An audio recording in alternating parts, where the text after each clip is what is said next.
I've cold approached at least 100 women. Okay, how do you cold approach? Do you go to places that are intended for socializing, or how? Yes. What places do you go? Usually like the malls near me, or sometimes I'll go out to get ice cream with my friends and see people there.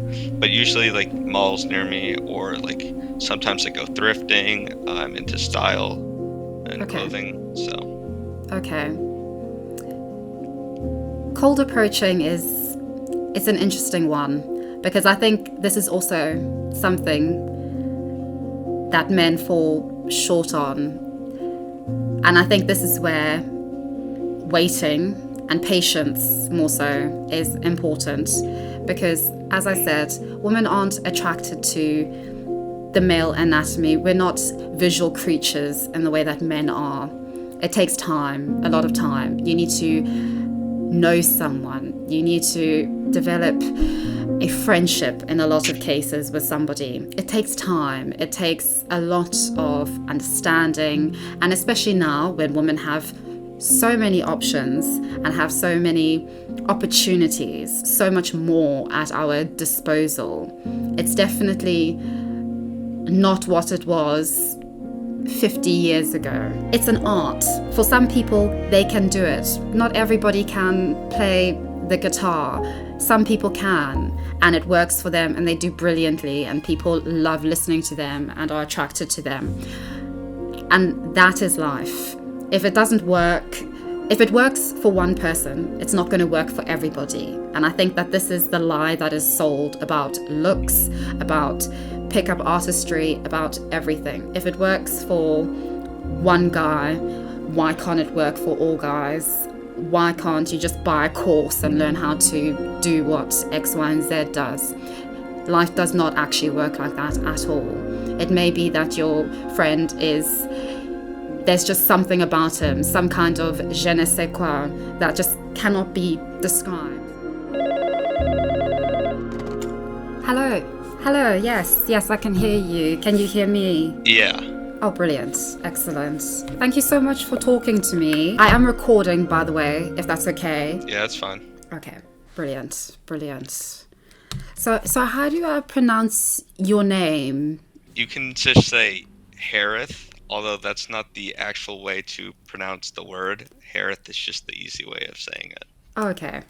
Thank you, Hiraeth. Okay, thank you very much. Do you want to start? Is there anything particular that you want to go off with? Because I'm perfectly fine to leave it to you. I did have like a small list of claims, just in case like you want to go over a couple, or like just things to talk about. Adding some context just for the video itself, that you reached out to me in order to speak to me because of my Looksmaxxing video, specifically about looksmaxx.org, and about, if I can quote you on one of the comments you left, that I made some deceptive and slanderous claims about the forum.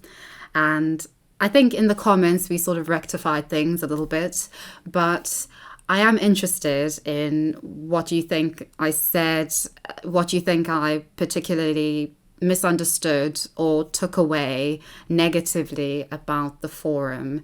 And yeah, just your thoughts on that, really. So I think you definitely misrepresented the forum. I've been a part of the community for about 2 years. Some of the stuff you pulled up, I think actually all of it, was specifically from the off-topic section of the forum. I found that pretty odd because a lot of the off-topic stuff, some of it can be perceived as like very racist or homophobic or bad. But the main part of the forum is very supportive and good. And I also disagree with your claims against looksmaxxing in general. So you've been a member for 2 years. Do you mind if I ask how old you are? Yeah, sure, I'm 18. Okay, right. Interesting. Because on your YouTube channel it says that you're 43. Yeah, I made that YouTube channel like 6 years ago. Definitely not 43. Okay. You've been using looksmaxx.org for 2 years. Why did you start using the forum? What sort of drew you to it? I was consuming a lot of red pill content, and I still do. But eventually I found a channel called Wheat Waffles, Yeah. and I saw one of his videos, and just everything clicked. Like all my red pill experiences had not gone too well, and like everything just started to make sense. The dots started to connect, and that's how I found the black pill. And then I was looking online for just looksmaxxing stuff on YouTube and just on Google because YouTube didn't have a lot of like unique stances. It was the same thing over and over again. And it also had a lot of like red pill stuff. Like, for example, like half the videos I was watching was like, get a nice haircut, go to the gym, which I agree with those things, but there was nothing more like in depth. So I just looked up on Google Looksmax and I found the forum.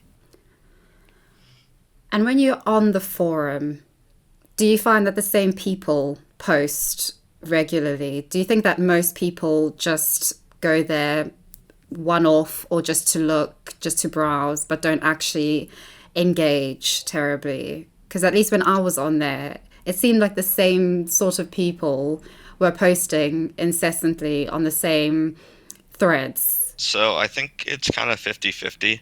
I know a couple people who just have accounts and they just look at the stuff. They might upvote a couple things, but they don't post at all or even leave comments. And then there's the other half that make threads and spend a long time on the forum. And what has it specifically helped you with? Like in terms of just my experience, I know that the forum isn't for me or catered toward me or my needs, but in terms of what it helps you with, how has it helped your mental health? Because you said just now that you disagree with me in saying that it's harmful to individuals' mental health. It has helped me a lot, but only when I actually looked smaxed and got more attractive. I would love to share some pictures with you of my looksmaxxing transformation and where I started and then where I ended up. And looksmaxxing helped me a lot with that. And did you, when you looked maxed, did you hard max or was it soft maxing? Just soft. I'm not completely against hard maxing, but I think on the forum sometimes it can be taken too far. A common thing on the forum is everyone has their own like niche opinions. So just by me saying that you shouldn't hard max when you don't need to, a lot of people would give me like a lot of lashback for that, but a lot of people would also agree with me. That is quite vague though, because for instance, you said that you've soft maxed and that you've seen a transformation, that it's hasn't been detrimental to your mental health. But then when I see, from my perspective, hard maxing and sort of suggestions to hard max and to get cosmetic procedures or plastic surgery, that seems that there is an underlying mental health issue and something that isn't being addressed well and truly in terms of at least the idea of, with some of these men, this idea that women are only attracted to good looking, attractive men, and therefore they have to hard max. And that's all well and good in theory, but I think that this is just looking at what women want from a male perspective of valuing hypermasculinity, of valuing this idea of chads, for instance, of valuing things that men value in other men stereotypically, which women don't value.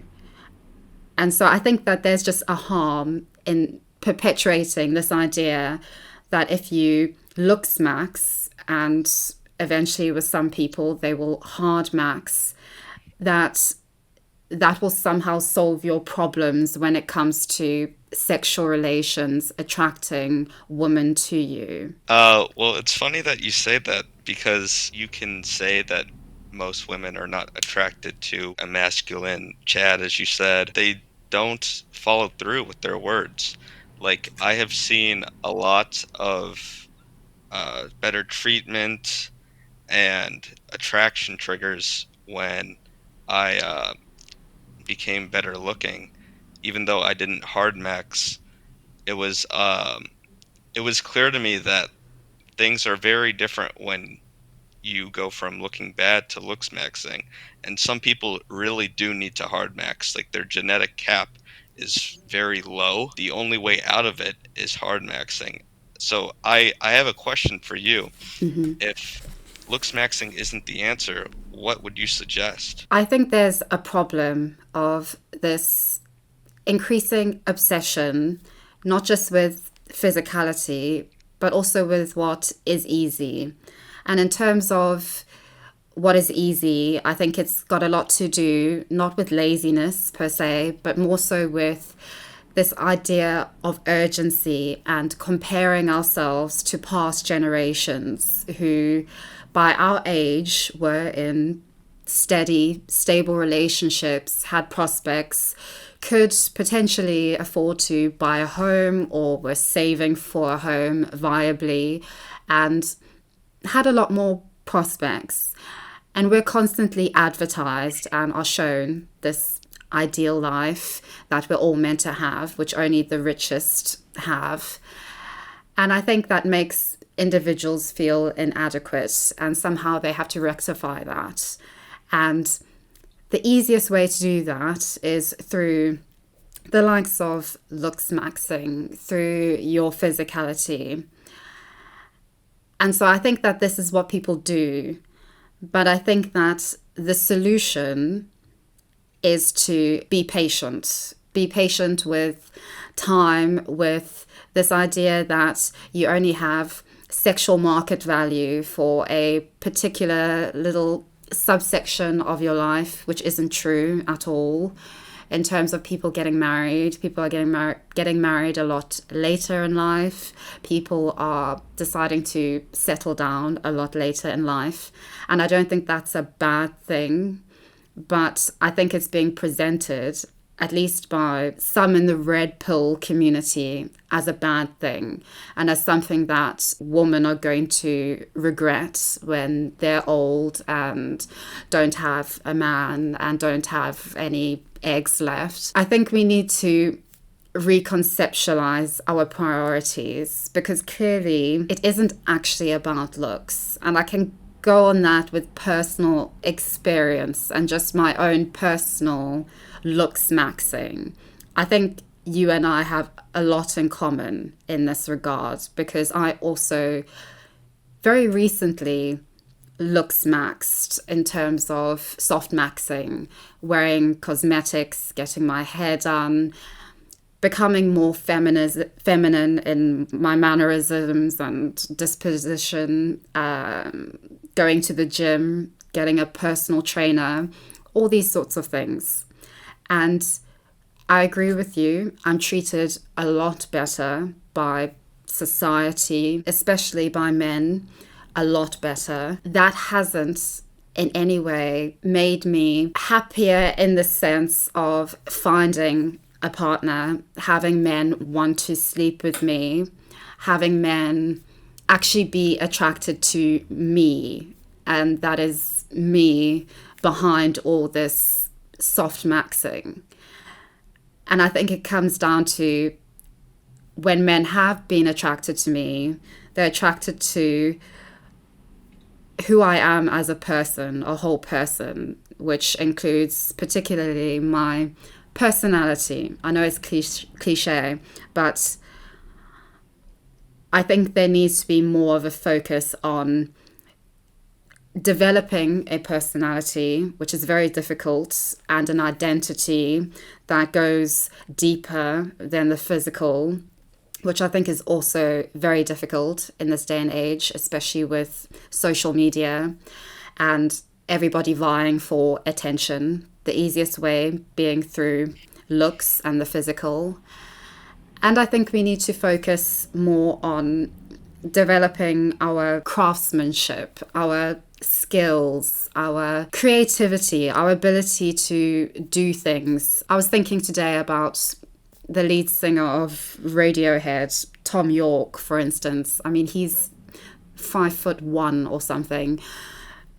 Absolutely, in terms of physicality, not attractive at all, but he is incredibly attractive to me and to many a woman throughout the 90s and presently, because he's an incredible musician and artist. He's cultivated something very unique, very specific to himself, which just exudes attraction and beauty. And I think that is increasingly missing in our very commercialized, very impatient, and very attention seeking age. So the three main things you touched on was developing a personality, waiting, and developing skills. As far as the Radiohead guy goes, do you think it's because he's attractive because of skill or status? Skill, definitely skill. I think it's skill and craftsmanship that has been cultivated very uniquely, very specifically over time. I don't think it's about status, no. Do you think others would agree?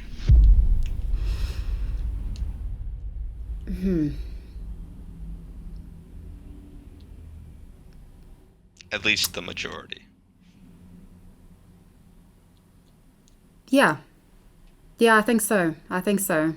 I think if they knew who he was, if they listened to his music, if they listened to his interviews, for instance, if they listened to his various musical projects, I think yes, they would agree.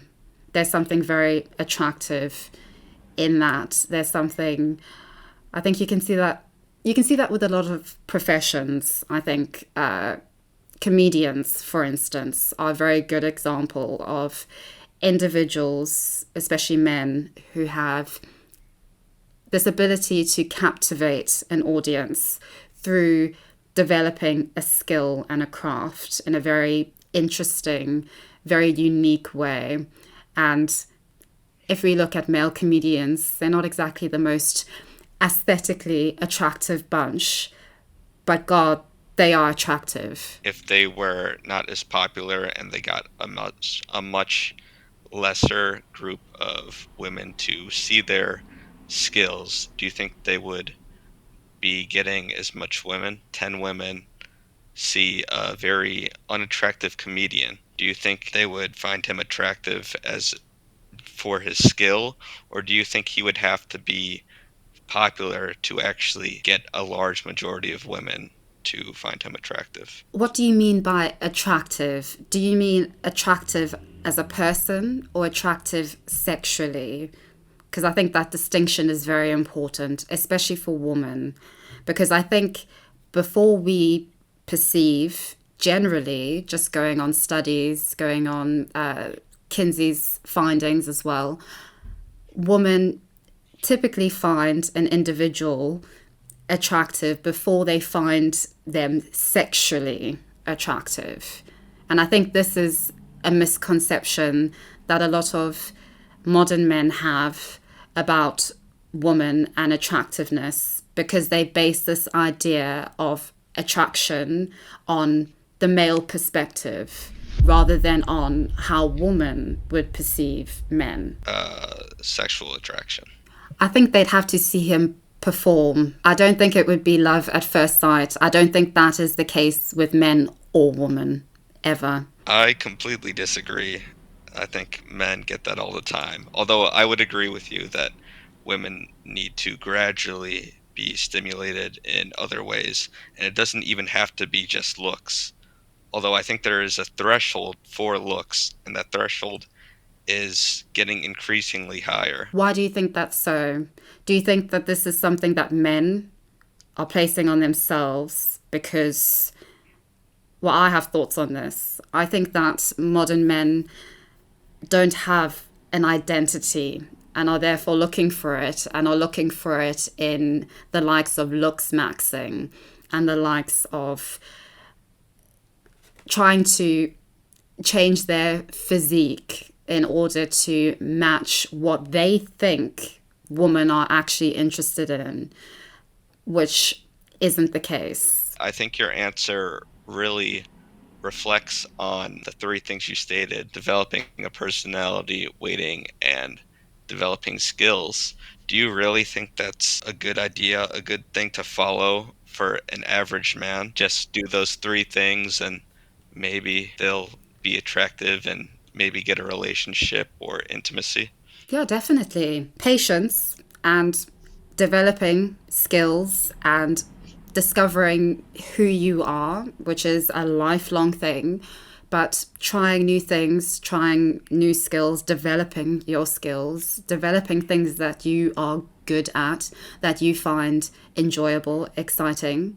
It provides meaning that goes way beyond this idea of doing something as a means to an end, that is a means to attracting woman, this very generic stereotypical idea of woman.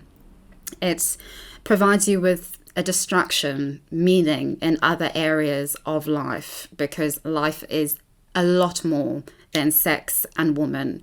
And I think in that, in actually becoming a human being with your own personality, your own proclivities, your own personhood, and your own specificity, that's something that women generically are drawn to, something that is interesting, something that starts conversations, that starts connections between women and men who enjoy the same things, who do the same things, who appreciate and respect the same skill set, the same craft that you're interested in, that you're cultivating. So I think in that it aids itself in a way, in a sort of very I wouldn't say harmonious, but in a very healthy way. Do you think there's at least a looks threshold and then all those other things like skill sets and developing yourself as a person comes into play? Or do you think any man at any looks range can get attraction, assuming he has built himself up personality wise and skills wise? I do think that we are placing way too much significance on this generic idea of looks in order to establish some kind of formula to getting from A to B, when there is a far more scenic and very specific route to getting from point A to B. And I think just going even on personal experience of my friends who are not conventionally attractive, getting attractive woman, it's largely down to personality. It's largely down to a confidence in oneself, in one's own masculinity, as opposed to confidence in this generic stereotype of masculinity, which tends to sell to, I think, very impressionable younger men online. Do you think most men have developed themselves? No, I don't. Young men, no. I think it has a lot to do with, I'd say, the gender wars, and I think most notably the sort of more extreme tenets of feminism that have quite literally dominated conversation, especially online. I think young men especially, are suffering the consequences of men being denied an identity and being denied access to perceiving masculinity in a positive light.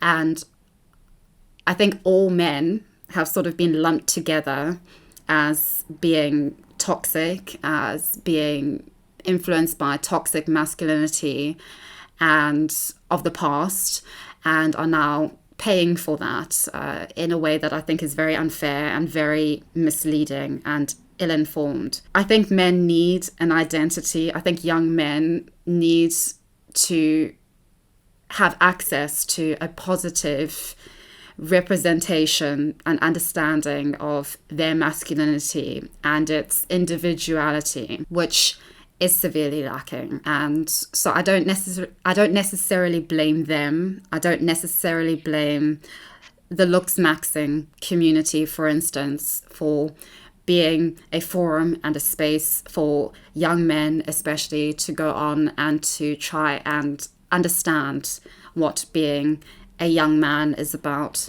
what women want, how they can be more attractive.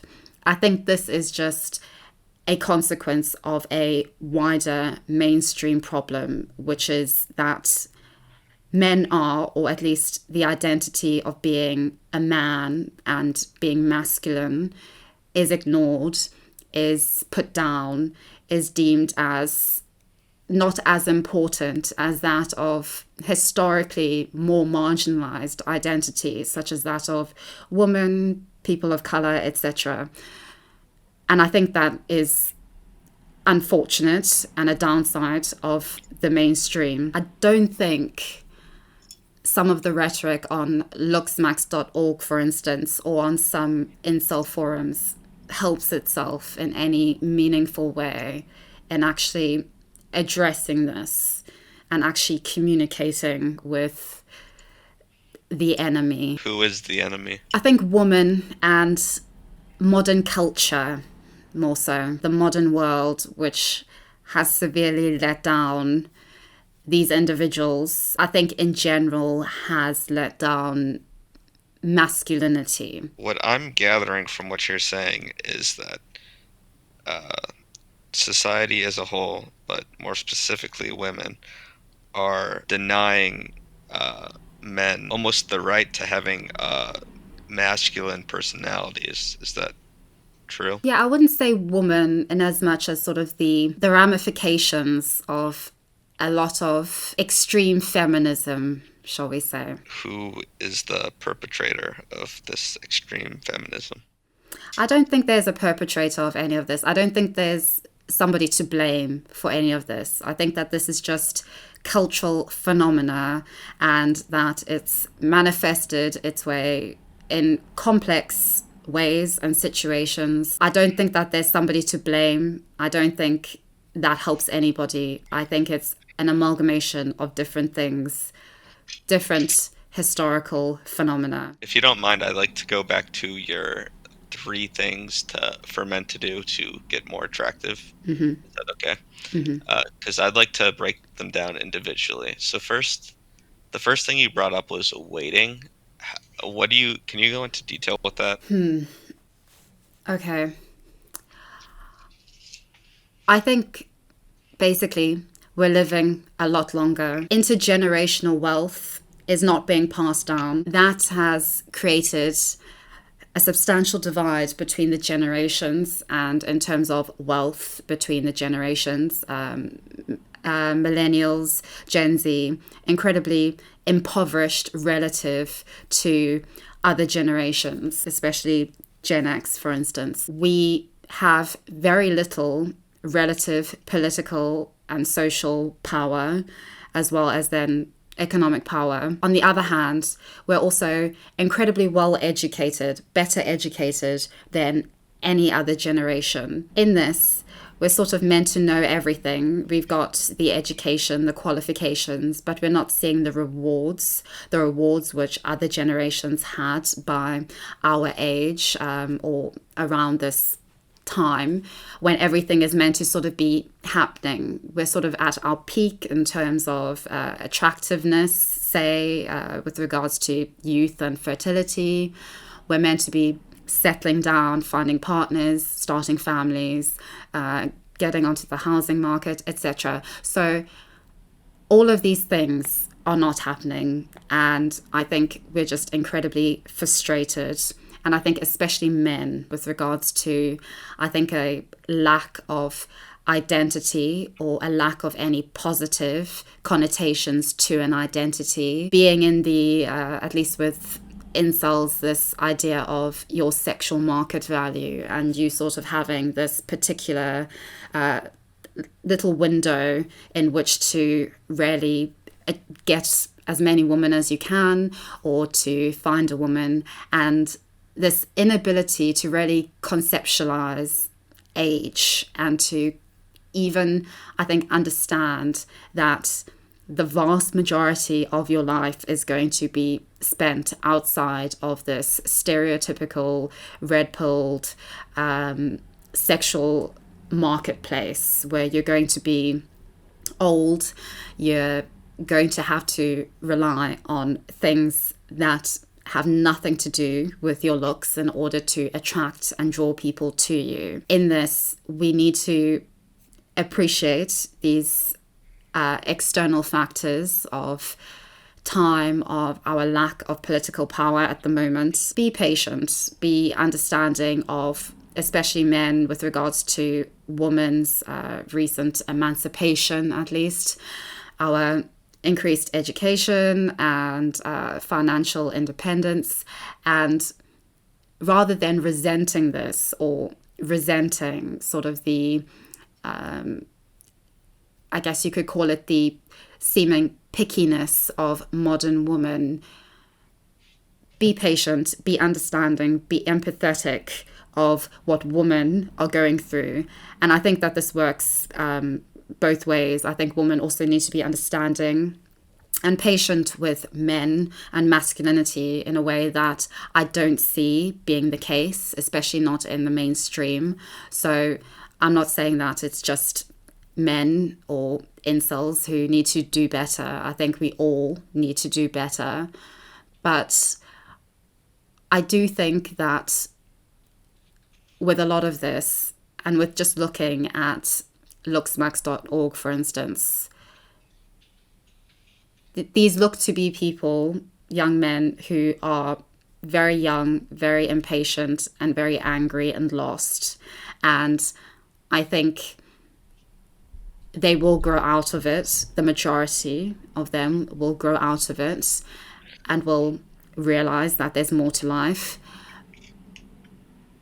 But I do think that when it comes to the next cohort, the next generation of young boys who are going to be raised increasingly on the internet, they may not see that. They may not see that there is another world out there, that there is patience that is respected and appreciated and ought to be cultivated beyond the internet and its criteria of what is attractive and what is going to gain you a sense of identity. Okay, so the main problem I have with what you said is you talk a lot about what could happen or what should happen, but I never see you talking about what is happening. And I saw you do this a little bit in your live stream, talk about what is happening, but especially in your two videos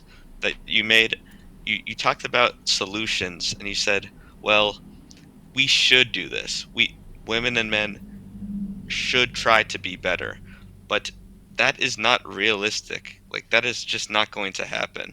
Society as a whole is not going to come together and just start changing things like attraction triggers, which are biologically rooted in each other. I don't see that happening, and it's all in theory that you're talking about, which is very detrimental to people. Attraction triggers. What are these Yeah, like biological attraction triggers?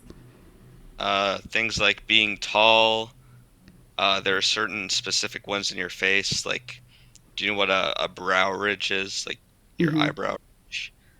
For men, it's supposed to be protruding more, and that was always meant to be a sign of being a good fighter because it protrudes over your eyes and protects your eyes more.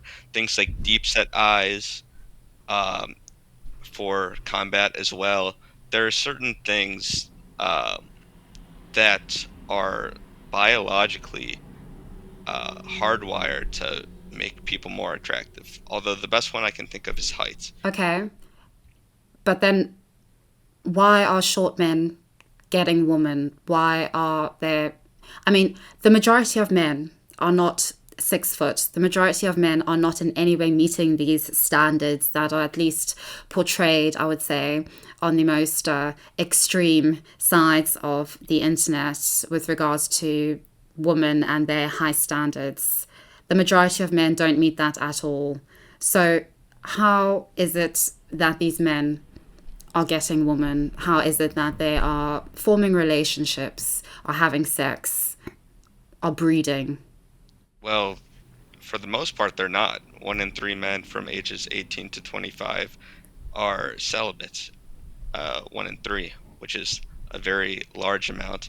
And the ones that are, let's say, 5'9" guy, he is making up for his lack of height or facial aesthetics in other ways, such as looks, money, status, charisma, social circle, game, any one of those. Which I'm sure the black pill community might disagree with me here a little bit, but like you said, on some rare occasions, uh, less genetically gifted men are having relationships, and that is due to external factors. But very, very rarely is it their personality or skills that is just getting the women. It's other things like money, status, game, social circle. Another big thing in the Looksmaxxing community, especially in .org, is being neurotypical. A lot of autistic men have very hard times with women, Okay, so I'm interested in what you said about a third of men who are 18 to 25 being celibate, or haven't had sex in a year, haven't had or sex in a in year. a, or a virgin, either or. It's a study. Okay.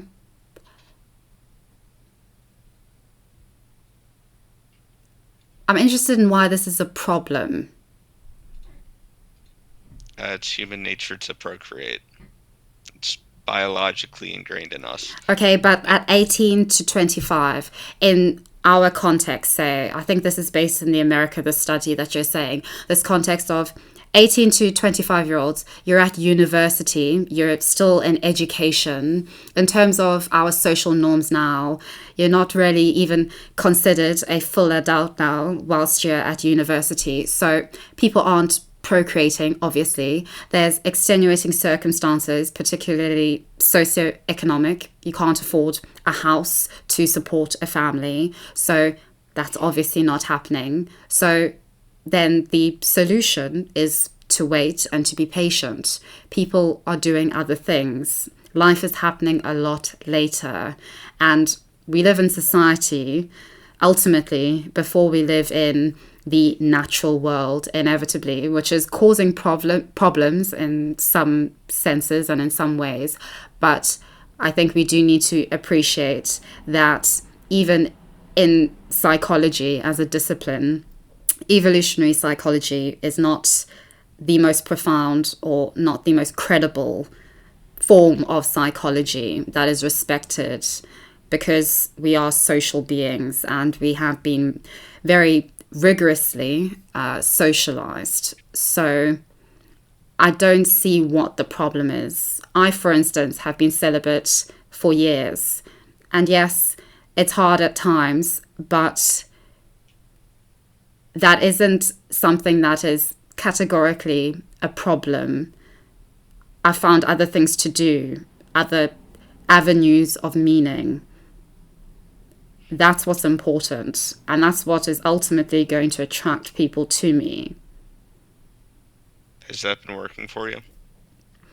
Yeah, I mean, it has in terms of friendships, but relationships, I think it's difficult. It's difficult in my particular context. I have my issues, and everybody has their specific issues.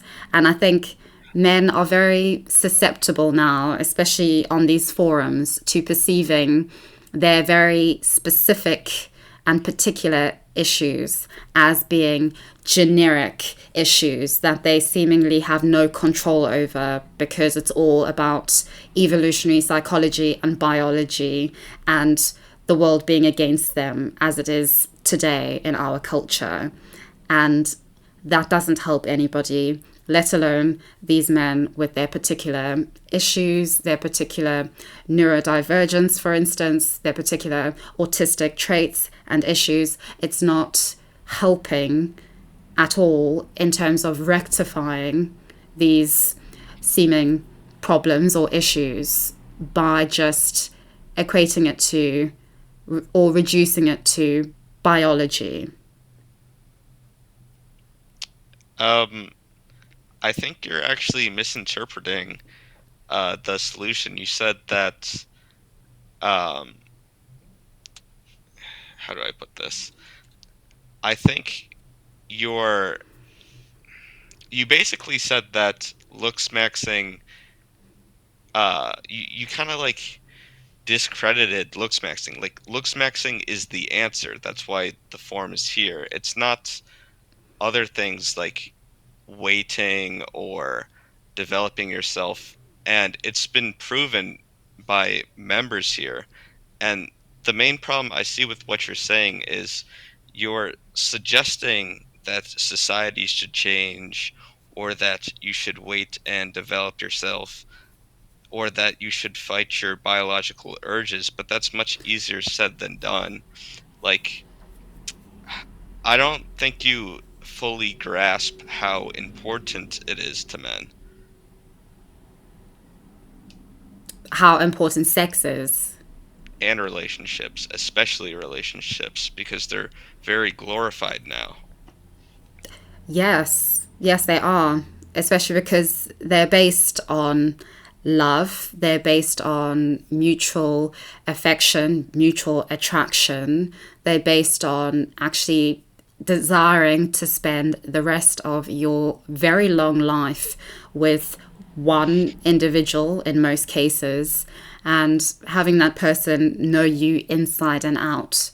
And that's the important thing. They know you inside, not just outside. And for the vast majority of your time together, your relationship is not going to be about sex. It's not going to be about the outside. It's going to be about the struggles and the difficulty of somehow merging your personalities, your different faults and flaws together in order to make a sustainable, trustworthy relationship. And I don't think that looksmaxxing is in any way prepared for how difficult relationships and companionship actually are. And I think it does a disservice to men to say that this is enough in preparing you for what you want and what you need, which is companionship, affection, love, the physical, the emotional, all of it. Because women are not going to be attracted, especially not in the long term, to just a man who is basing his entire package or the vast majority of what he has to offer on being physically attractive. You need to prove that you're up to the challenge when it comes to things such as, for instance, what you said about height, about particular facial structure, bone structure, whatever. It doesn't matter if you look the part, you need to act the part, especially. And that is why a lot of women, for instance, are not attracted to a lot of men. I think I hear this thrown out a lot on forums that women aren't attracted to like 90% of men or something like that. Yeah. And it's not the fact that we're just picky and we're just attracted to chads. It's the fact that a woman really does need to get to know an individual man, has to really establish trust. That woman, just if we're going down to biology again, women aren't attracted to the male anatomy. No mammals. This is categorically the case with all mammals, that females are not attracted to the male anatomy, and that's just a way of how we reproduce and ensure that we reproduce successfully. But I think that when it comes to social factors, that plays out in the sense that it really is so specific to each man. And if you're just a nice guy, or you're just offering your looks and, I don't know, how good you look on TikTok. It's really not enough in the long term. And women are really thinking long term.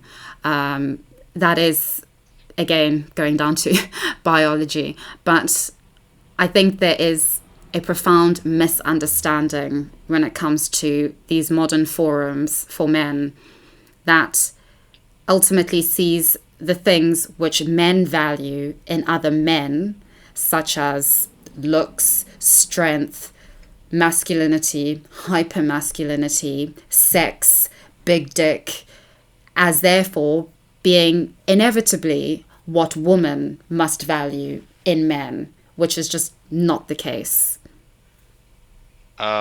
Well, just to comment on that, I think men are trying to adapt to what they think one might want, which is that's a very big discussion on .org, male gaze versus female gaze.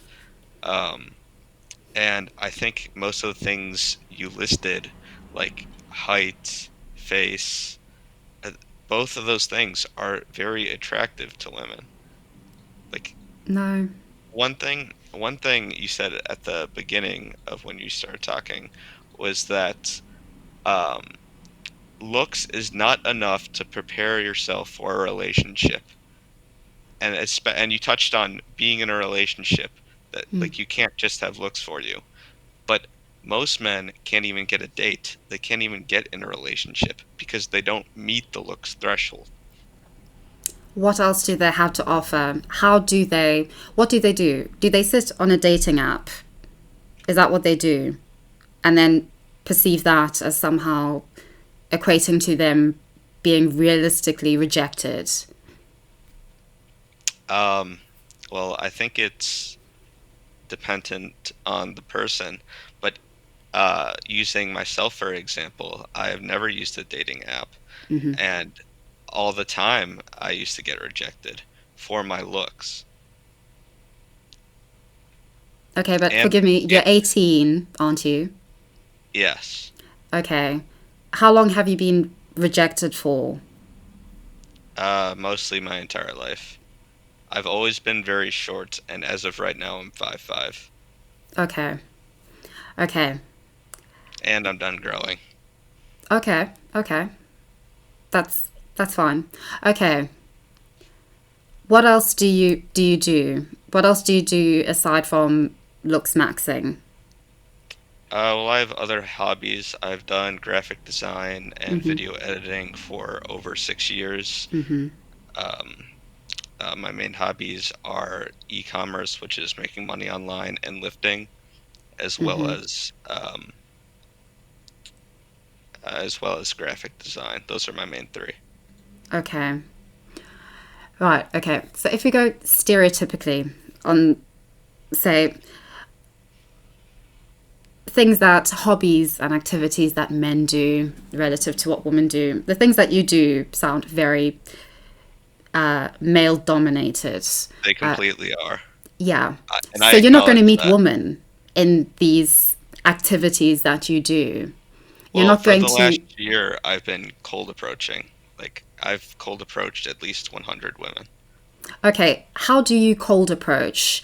Do you go to places that are intended for socializing, or how? Yes. What places do you go? Usually like the malls near me, or sometimes I'll go out to get ice cream with my friends and see people there. But usually like malls near me, or like sometimes I go thrifting. I'm into style and Okay, clothing, so okay.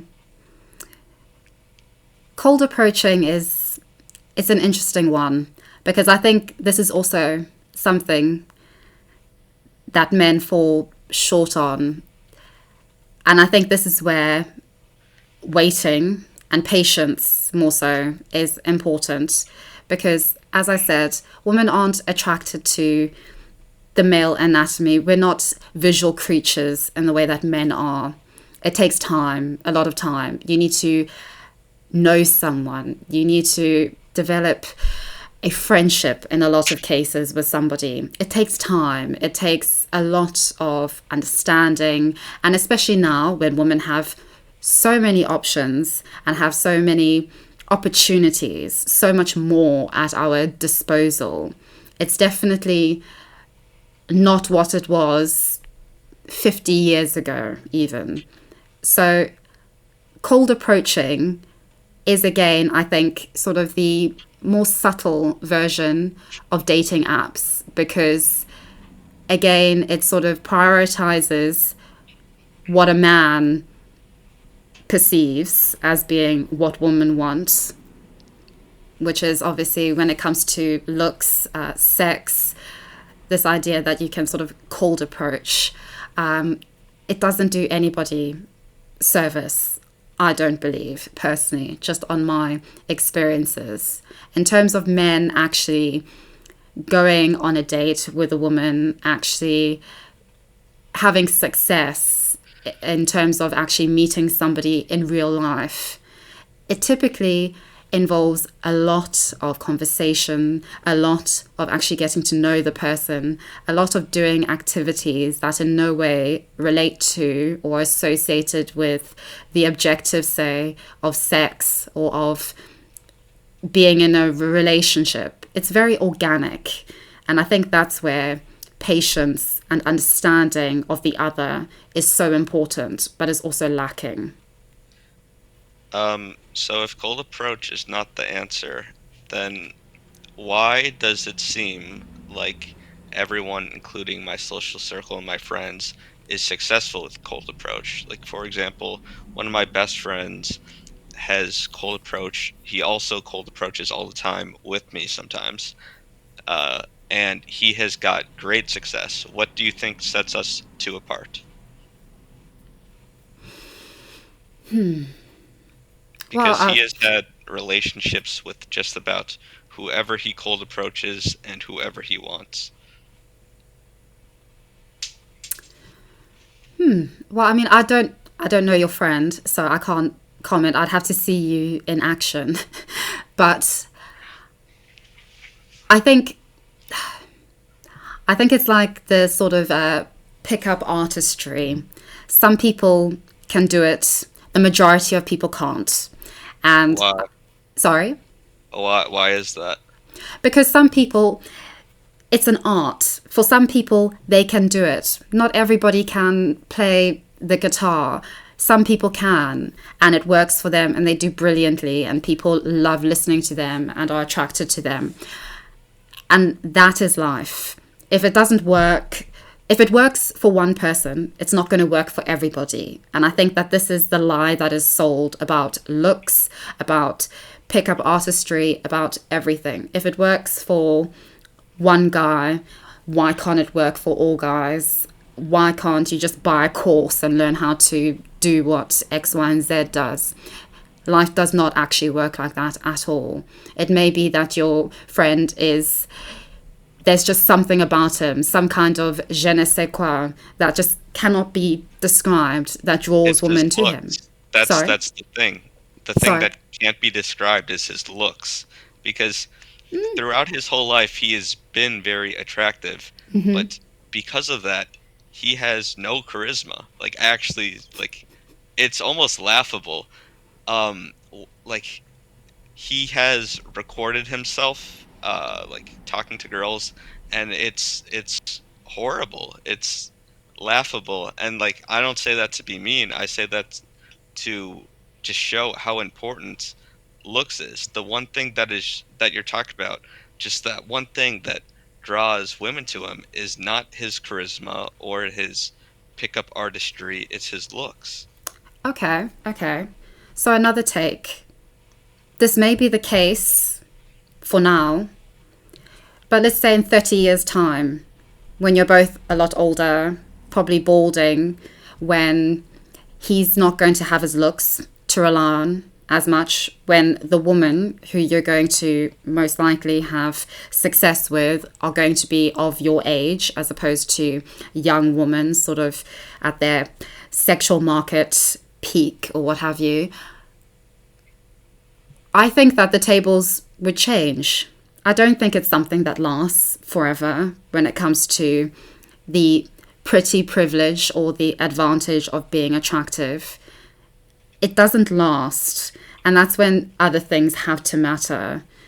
And I think when it comes to relationships, I think when it comes to incels especially, they conflate sex, especially insofar as now, and sex appeal with being in a long-term companionship and relationship. And in the long term, looks are really not going to matter, irrespective of how much that is promoted or seen as important in the here and now, especially in young social media culture. When it comes to actual companionship, I think that is something that may work for your friend now, but I don't think it will forever. Well, I agree with you there. Although it would work forever if he happened to do the same things I do. He would always get chosen over me if he happened to uh, develop himself, which is a big problem I see in the Looksmaxxing community because if you, well, it's not really a problem, it's just a discussion. If you level up yourself and your skills and let's say your money and your social circle, and your genetic cap is low, you will still get beaten by someone who has done those same things, but their genetic cap is high when it comes to looks. Even in the long term, Yes, if so, take two people and they have the same things long term, and one is more attractive and one is less attractive. 10 times out of 10, the more attractive man is getting chosen. 10 times out of 10. Yes. I mean, if you'd like 9 times out of 10, but there would be no reason to choose the less attractive man if they have the same attributes and skills. I think one thing that I do agree with you on is that attractive people do have it easier and that they are definitely treated a lot better. But I do think that is very superficial, better treatment, which only goes so far. And I think we can see that with things such as, for instance, recently the Amber Heard Johnny Depp trial. I think we can see that increasingly when we are getting, and we'll see it whilst we get older and actually realize and appreciate that this isn't the be all and end all, which it is presented as being, especially just because we are just flooded with so much of this rhetoric of attraction and privilege that comes with it, especially for young people who are just all over the internet and social media and our social media feeds. But I do think it comes back to patience, because I don't think what you're saying about 9 times out of 10 or 10 times out of 10, I don't think it is actually substantiated by anything when it comes to looking at older people who are 35 plus and increasingly so are getting a lot older. So you so let me get this straight. Two people with the same attributes, skills, everything. You don't think the more attractive man would get chosen more? Like substantially more? I don't think this is a realistic thought experiment, because I don't think that would be the case. Somebody would have the exact same prospects, like the exact same opportunities. I agree, but for the sake of this scenario, do you think the more attractive man would get chosen substantially more? Context would matter greatly. If it was a job, like a CEO, then yes, looks would matter. If it was somebody who you're going to spend the rest of your life with, I don't think it would matter. No. You think it would be like 50-50?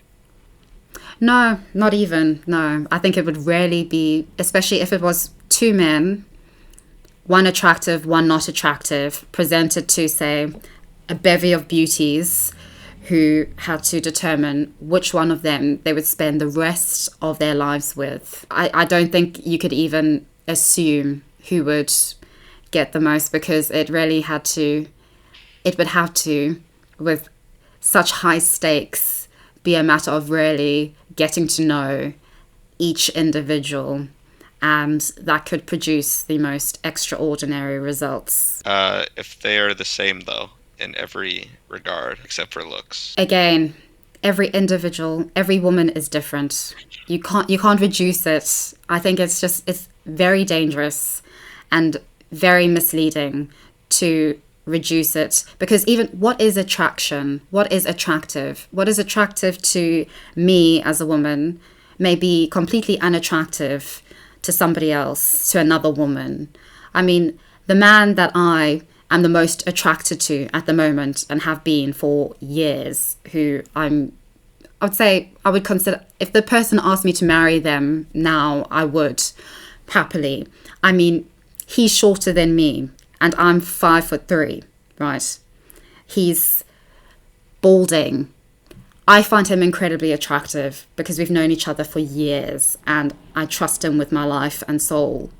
But other people wouldn't find him attractive. It really depends.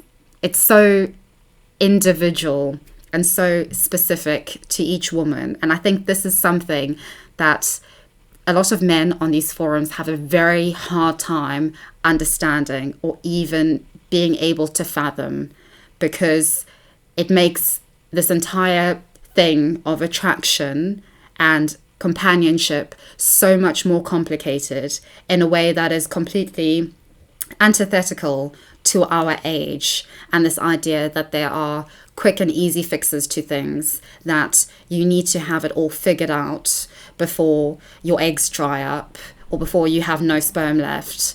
And I get it, but at the same time, I think we need to resist this obsession, this increasing obsession with looks, and with this idea that we can reduce attractiveness to looks. You're taking your unique opinion and attributing it to the majority. Like, for example, your friend that is below 5'3". Well, in general, which I know you don't like generalities, but the world runs on generalities. Like, if I'm giving someone advice, I would give them general advice, as opposed to, well, maybe you should take this advice. So going back to your friend, off of his height alone, there's a 90% rejection rate for men that are 5'4" and under. So, which is coming from a dating app, but that's anonymous, so the women there would be telling the truth. So this is coming from a dating app, you said? It's OkCupid, I think.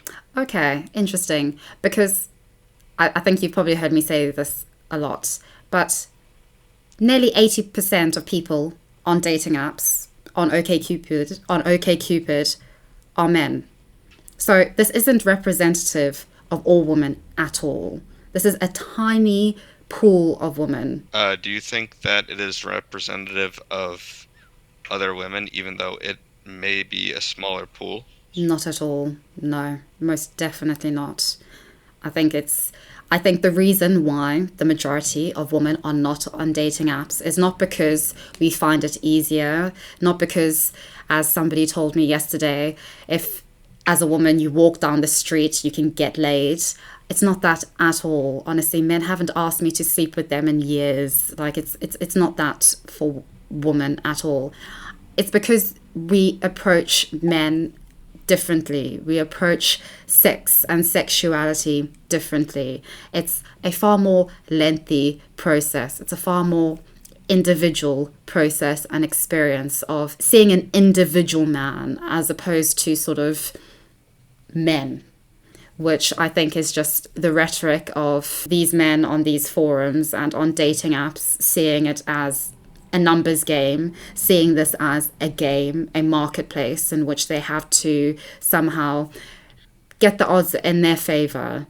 And I think that is a problem in and of itself. I'd like to go back to the dating app part for 1 second. So you said that most women are not on dating apps, Yeah. and even though Instagram is not portrayed as a dating app, especially in the red pill community, it is talked about like it's the biggest dating app in the world, and it has 2+ billion users, which obviously that is not all American users, but the majority of American girls definitely have Instagram, and they have a lot of them. I'm not going to say all, but for sure the majority of them have seen these above average men, and like average men are not even in their plane of vision. Like the 5'3" guy that you like wouldn't get a chance with the majority of average women. He would, because he has many a quality which make him very attractive to a lot of women. A I lot of mean, based off of his confidence. height. Based off his height. I'm sure if he has insane money, status, game, like Kevin Hart.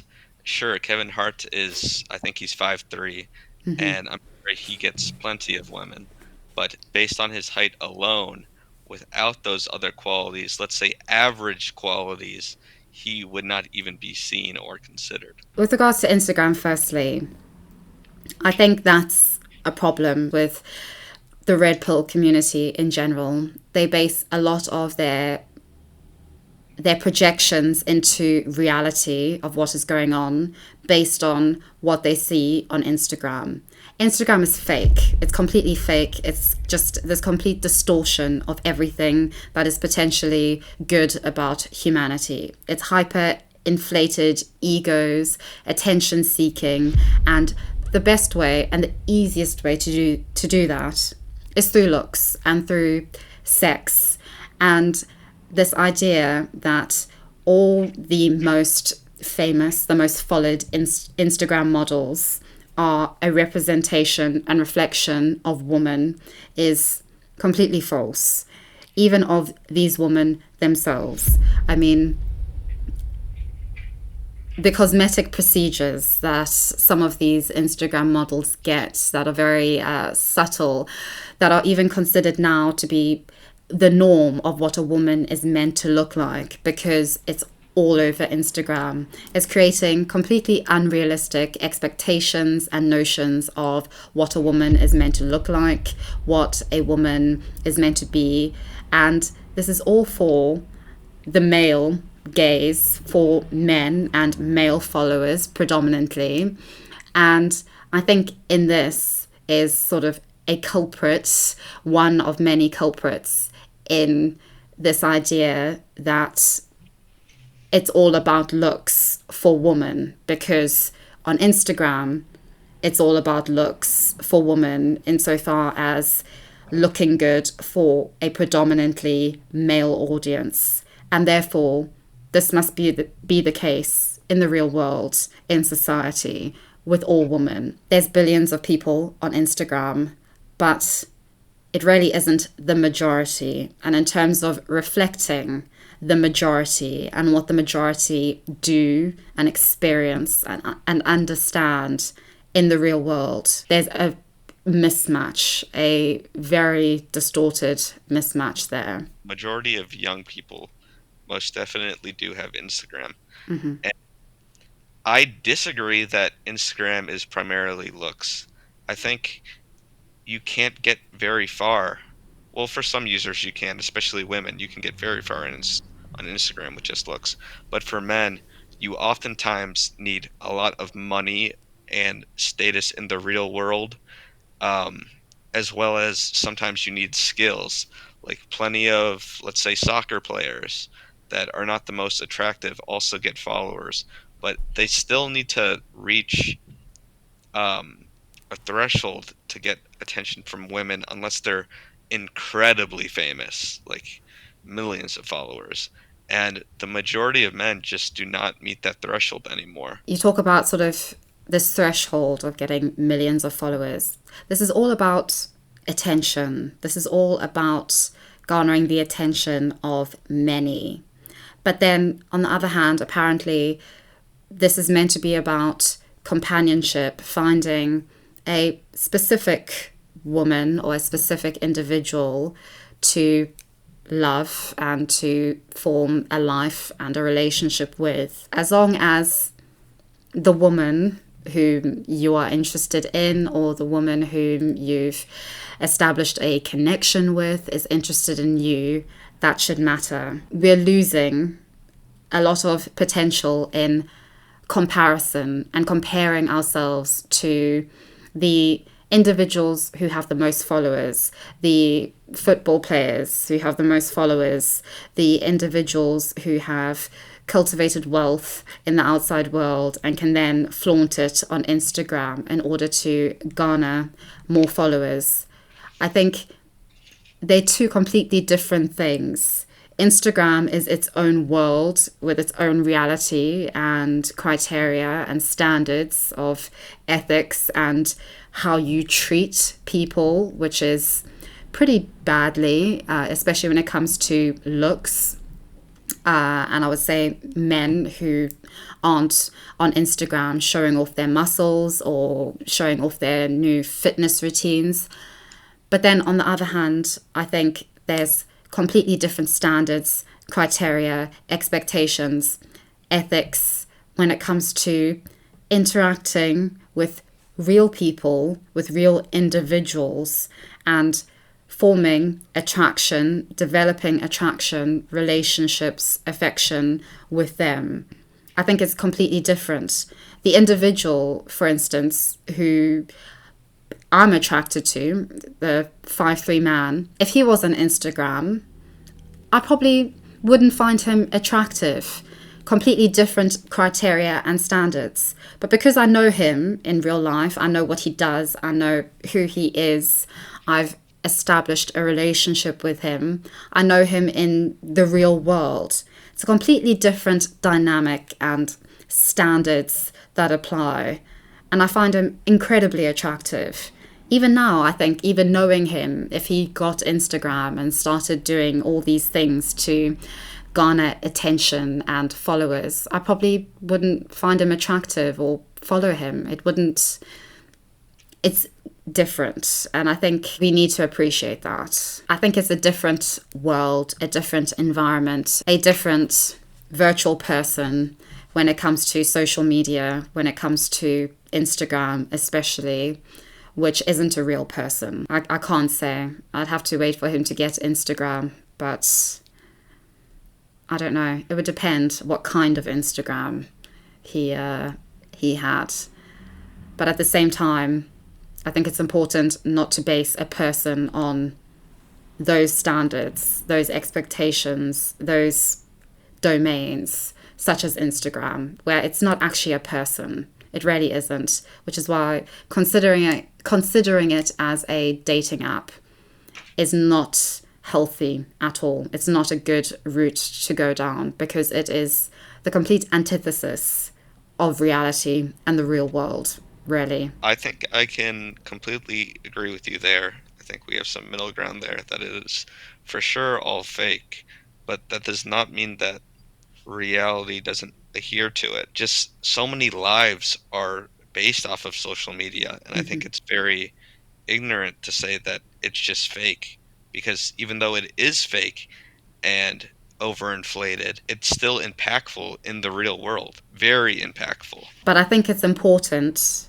to keep saying that it is fake. In 20 years' time, when nobody cares about you on Instagram or social media because you're no longer the young hot things, notoriety isn't real and it's fleeting. If you base your entire identity, your entire sense of meaning, your entire value to yourself and potentially to others on those standards and that criteria, which is not going to last unless you're doing something else that is based beyond looks on social media, say, you're going to really be shattered.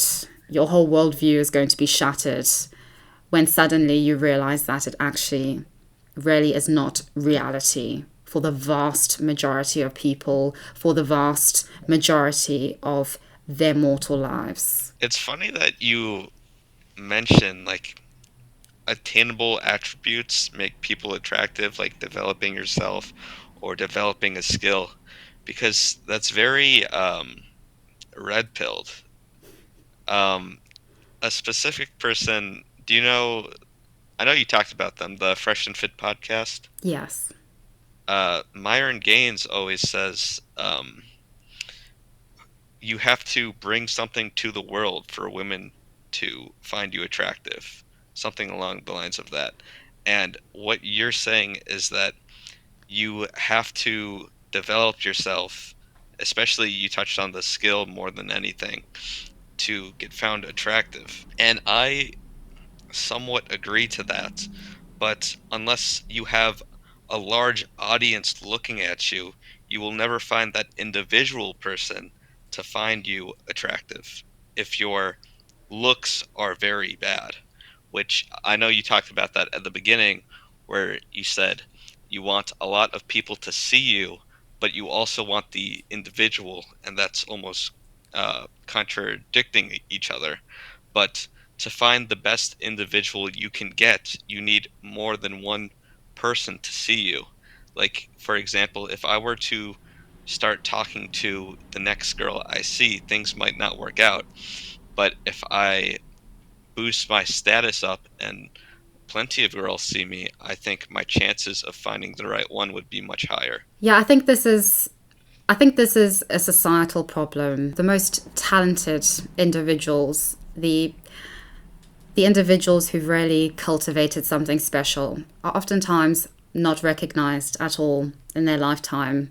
And it's sad, it's unfortunate, it's unfair. We are increasingly giving fame and attention to individuals who are not exactly good at anything, bar that of being young, hot, beautiful, whatever.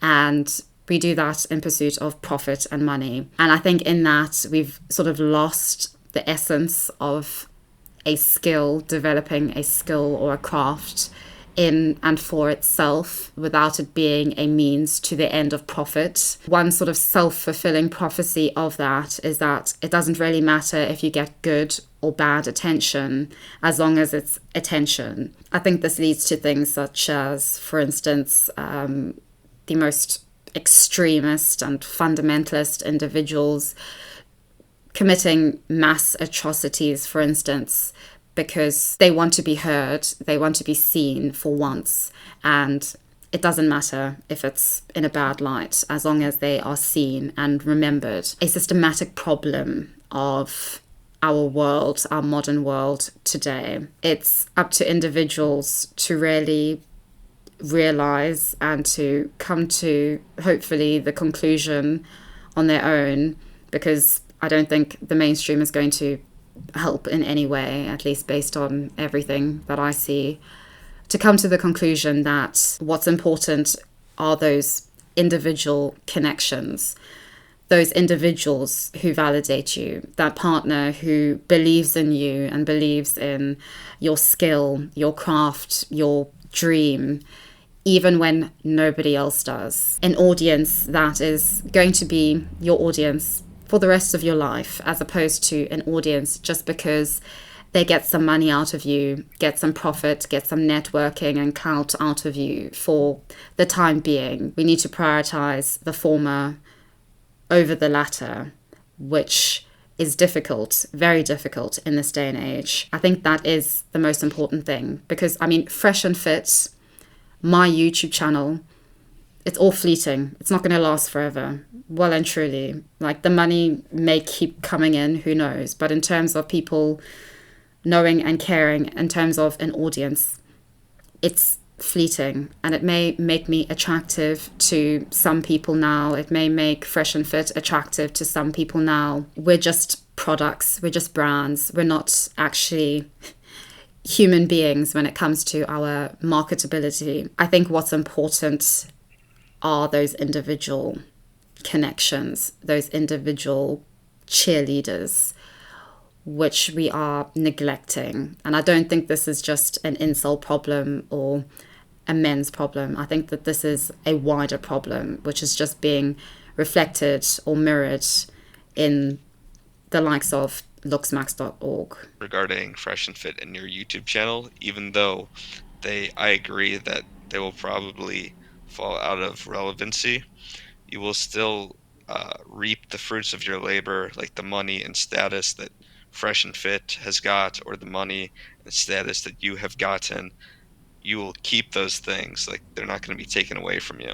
So there still is a benefit to getting attention. Yes, yes, a monetary one, but not a personal one, not in terms of what actually makes long-term happiness or the potential for long-term happiness and meaning and validation from significant others. I disagree, because has your YouTube channel helped you develop as a person? It's helped me in terms of confidence and empathy.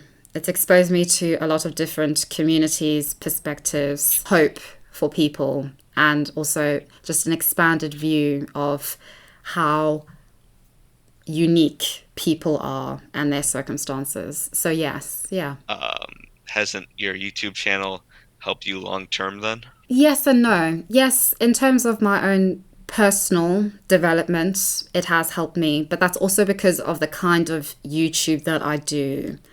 I'm not doing, say, the most the most profitable kind of YouTube, such as vlogging or family channels, that sort of thing, podcasting, say, which tends to be more, I think you can detach yourself a lot more from it, or you can really create a persona that's incredibly marketable. I think I do get unusually a lot more out of YouTube than I think is the generic or standard of what individuals would get out of it. I think it depends what kind of YouTube or social media you do. I completely agree. Um, Going back to the conversation from a couple minutes ago, one of the first things you mentioned was um, you said some of the most talented people uh, never get recognized, and that's a very sad thing in society, which really makes me question, why would you recommend developing your skills and your talents to men that want to be found more attractive if oftentimes they never get recognized? Even a handful of people will recognize you. Even a handful of people will appreciate what you've done. And potentially, one or two of those people may be attractive to you and you may form a life with them. That's what's important. That's what's really important. Having those people. I mean, even I went onto your YouTube channel, and I don't know if you make your music yourself. No, I used to take music from like TikTok and other stuff and just repost it. Even if it was your music or what you're doing, I liked it. I really did. I can see that other people like what you do. And so there are people who are going to appreciate something that you do, who are going to appreciate you. And I think we're increasingly obsessed with it being millions of people, as opposed to it just being a handful of people. And I think that is something that we need to garner more, just as a society. That is hard. It is very, very hard. And I think especially for men, when it comes to identity, when it comes to having to initiate conversations and initiate dates and demonstrations of attraction to women, being more vulnerable, and there's nobody and there's no sort of social framework in any way assisting or validating them. But I don't think that because things are getting hard and are, at least objectively speaking, a lot harder than they were 20 years ago, that shouldn't excuse not trying. That shouldn't excuse taking the easy route or just getting bogged down in these biological, deterministic generalizations of what is going on and of woman or of the monolithic enemy that is the mainstream culture. Well, I agree, and I think that's where looksmaxx.org comes in.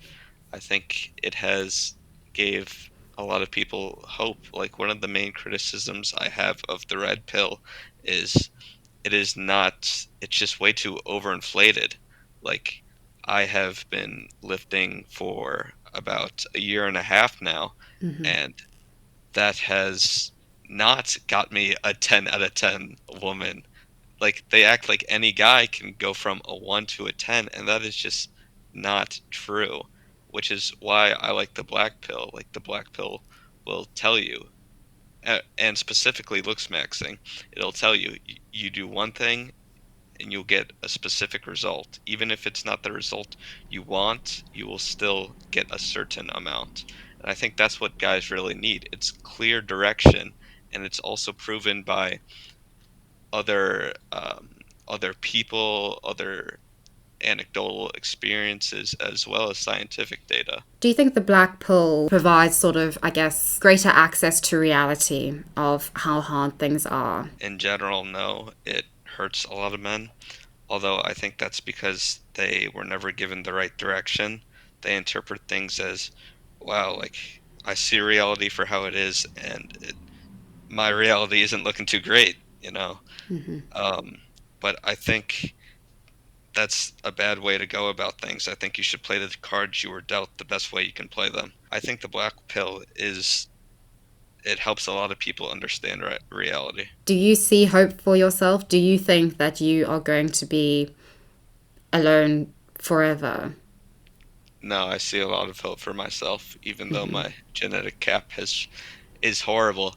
Like, when you were talking about how me and my friend, when we're 30, might be balding, I'm already completely bald at 18, because I have an autoimmune disorder on top of me being 5'5". So, like, my eyebrows are gone, and my hair is gone, and my eyelashes are starting to, like, go away. And I've had a lot of like bad genetics. Like I had to be put on Accutane because my acne was so bad, and it's coming back. Like I had a problem with my chest, which I still do, where it's very sunken in. And do still think there's hope for me. I'm gonna have to get a large amount of money, status, social circle, game. Like there's a lot of other things I'm gonna have to make up for it. And if I don't, well, it's too bad for me. Do you have preferences in terms of woman? Do you have standards in terms of the kind of woman that you would like in your life? Uh, yeah, I do. I think they're very common in what men want because of social media and other things. I don't think what's common that men want is common in real life. Are those things that you would say are your preferences for a woman in your life? Do they relate more so to how she looks or to other things? Other things, although looks, of course, is a big part of it for me. I mean, probably like 30% of the whole picture. Things are going to happen a lot later in terms of being in a long-term relationship. Men's 30s rather than in their 20s, say.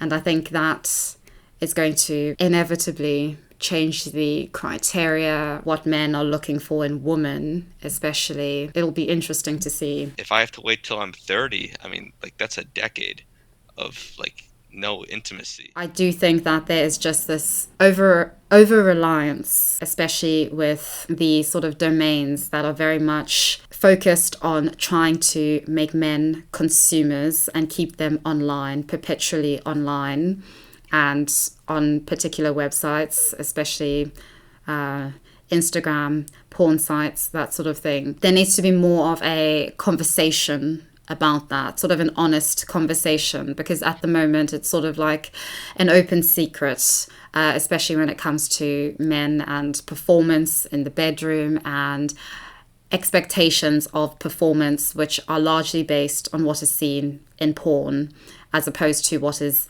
actually going on or what realistically goes on. It really creates a lot of and fuels a lot of this impatience. I mean, what's the point in going to bed with somebody if they don't actually want you there and don't actually value you as a human being, a body, a person. Which is why I think sort of this option of escorts or sex dolls is not going to take off in the long term. But, you know, lots of marriages and relationships are actually sexless, and people seem to be happy with that or content with that arrangement. So, again, specifics. Um, well, I kind of agree. I don't agree with everything you said, but I would agree that these conversations should take place. But I don't think they are going to take place. And I think the best thing to do because of that is to guide men to do what they can to level up, to increase their status, looks, and money, especially looks, because the threshold is high and it's going to increasingly get higher. And I think, sure, that these conversations should happen, but because they aren't, the only thing you can do is guide others to do things more realistic. Like, I would love if society came together and had the conversation of maybe we shouldn't care about looks so much. Sure, but is it going to happen? I don't think it's going to happen in a million years.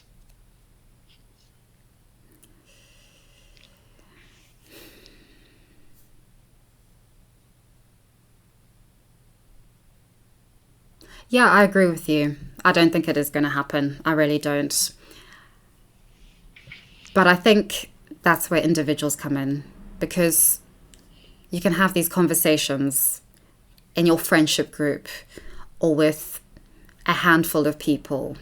And if you get through to them and you're on the same page with this and you have these open, very honest conversations, especially I think men and women, I think there is something profoundly missing in terms of men staying in their sort of safe spaces and in their activities and hobbies, and women doing exactly the same thing, and there being no crossover, there being no sort of space or place where men and women, young men and women, can interact with each other, like at, I don't know, dance halls, just places where it isn't just about getting off or hooking up, but actually just about integrating together and just really connecting and socializing. I think there is a profound absence of spaces and opportunities for that,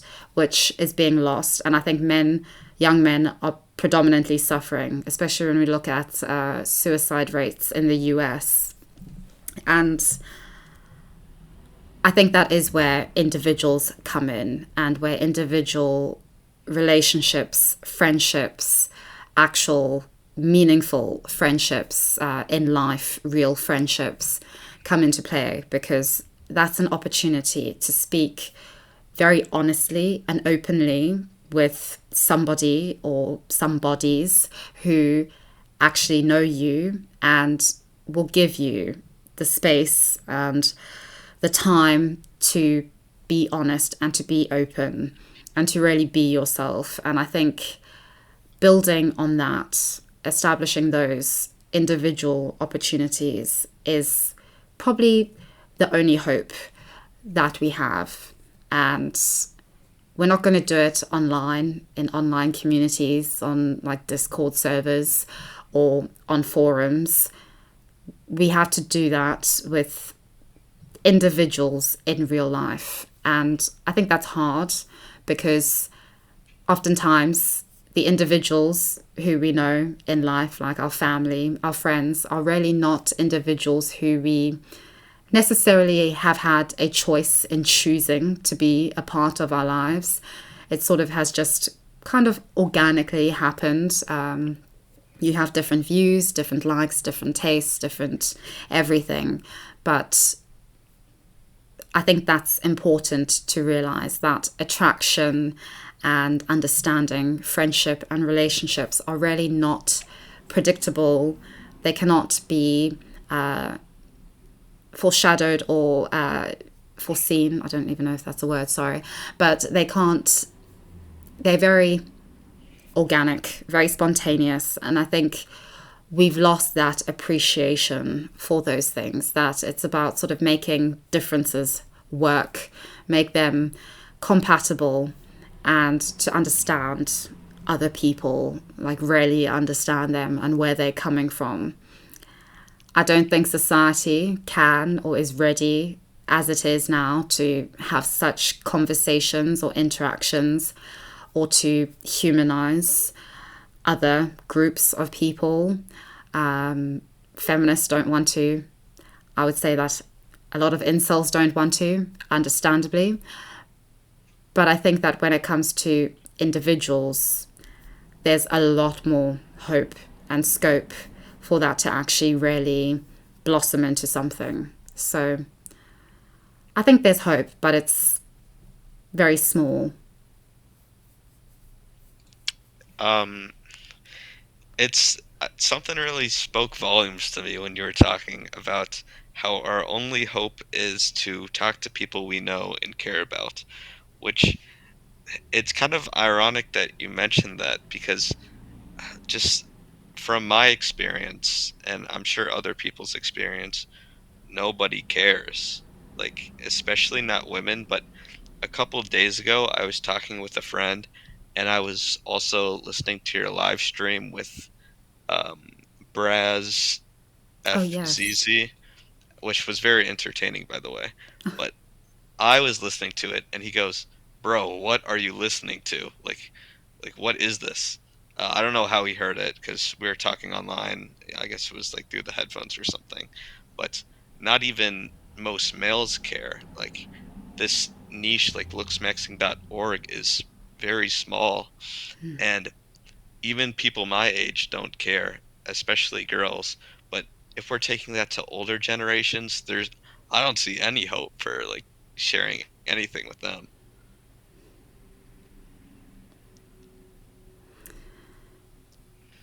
Yes. Yes. I see where you're coming from. But at the same time, your friend may not have cared, but something in you cared enough to listen to it, to engage with it. And also, we seem to care. You care enough to have contacted me, to be in contact with me, to listen to me, to respect my time to speak and to engage with you, to question you. And I'm trying to do the same thing. So there are people, individuals who do care. I wouldn't say that the majority of people generically care, but I do think that that shouldn't matter as much because at the end of the day, who wants people who don't care, who don't value you, who don't value your time, your individuality, your specificities? Who wants them in your life in terms of making it meaningful, fruitful? So, again, I think it's sort of trying not to equate meaning and significance to the number of people, to the quantity, and rather seeing it as associated with the quality and the individuals who are listening, who are engaging, who are willing to give you the time and the space. You can't win them all, and I think it's difficult when I think on forums such as Looksmaxx, individuals are dealing in generalizations and in their interpretation of what is going on in the grand scheme of things, and then trying to apply that to their very personal situation and very personal issues. And for some people, it may work, and for some people, it works in the short term whilst they're young, but I don't think it will work in the long term, and I don't think it is what is actually going to help individuals overall. Well, the problem I have with what you just said was first, you said to solve these issues, we're definitely going to have a discussion, Mm-hmm. and primarily with the people around us. But just now you said, sure, most people aren't going to care, but it's whatever. Like some people are. But knowing that we are a very small minority and the majority doesn't care, how can you also say that the solution to this problem is by talking to other people when you know they don't care? Because in the majority, I think it's very easy to see the majority as, because they are dominant or the most privileged, that they set the standard of everything. But I think in the majority, they are also individuals. They are also individuals with problems whose identity is being ignored, whose problems are being erased because they are under this monolithic standard and typical, yeah, just standard of things. And I think you can reach out. There are people among the majority. There are even among the most privileged majority, I don't know, of Chads. There's Chads who have problems, right? I mean, Brad Pitt is sitting alone in his mansion with nobody at the moment, as far as I can tell and read. So there's people with problems everywhere. And I think at certain points in everybody's life, they're going to listen to certain problems, to certain people. Life changes, individuals change, evolve, different issues, different groups of people stand out at different points in life and in people's journey through life. So I don't think it is as simple as just seeing the majority and the minority or minorities. I think it's a lot more complex than that.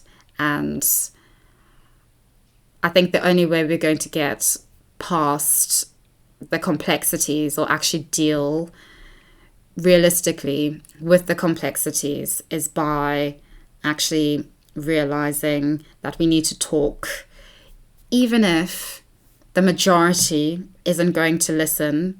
Some people in that majority may listen, and I think that's all you can really, I guess, aim for in a sense. Even if you're speaking into the void for a lot of it, I think someone will hear. But what is someone hearing going to do? Because if the majority doesn't listen, then nothing's going to change. Well, I think that's the best hope of getting some people from the majority to actually listen to the minority. Say some, I don't know, I guess I'll just use myself as an example. I'm a feminist. I identify as a feminist, but I most definitely don't identify with the most dominant politicized feminism that is out there now, that is everywhere, that is seen as the blueprint of what it is to be a modern woman and what it is to be a modern man, say, according to feminism. So I think I, for instance, am somebody who is probably going to, if I say my spiel to feminists in my audience, say, they're going to be a bit more inclined to listen to me because I'm sort of, I guess, in a way, at least aesthetically speaking, on their side. I'm a woman, I'm a person of colour, I'm apparently the most disadvantaged group in all of society. So I sort of have that advantage, and I can then say what I need to say or what I sort of want to say about, say, men's issues and the double standards of modern feminism. And I think that could have the potential to influence some people, some individuals, or at least establish an alternative discourse among the majority. And hopefully, in time, with patience as well, it'll sway some people, maybe. Um, well, first, your opinions on feminism, even though you use your example to show that you're a minority in that aspect, I think you're actually the majority, and the minority are the radical feminists that really believe in third wave feminism and contradict themselves. I think that is the minority. Um, so to say that you're the minority in that instance and that you believe in the core concepts of feminism, I think that's a majority belief. So Um, Sorry.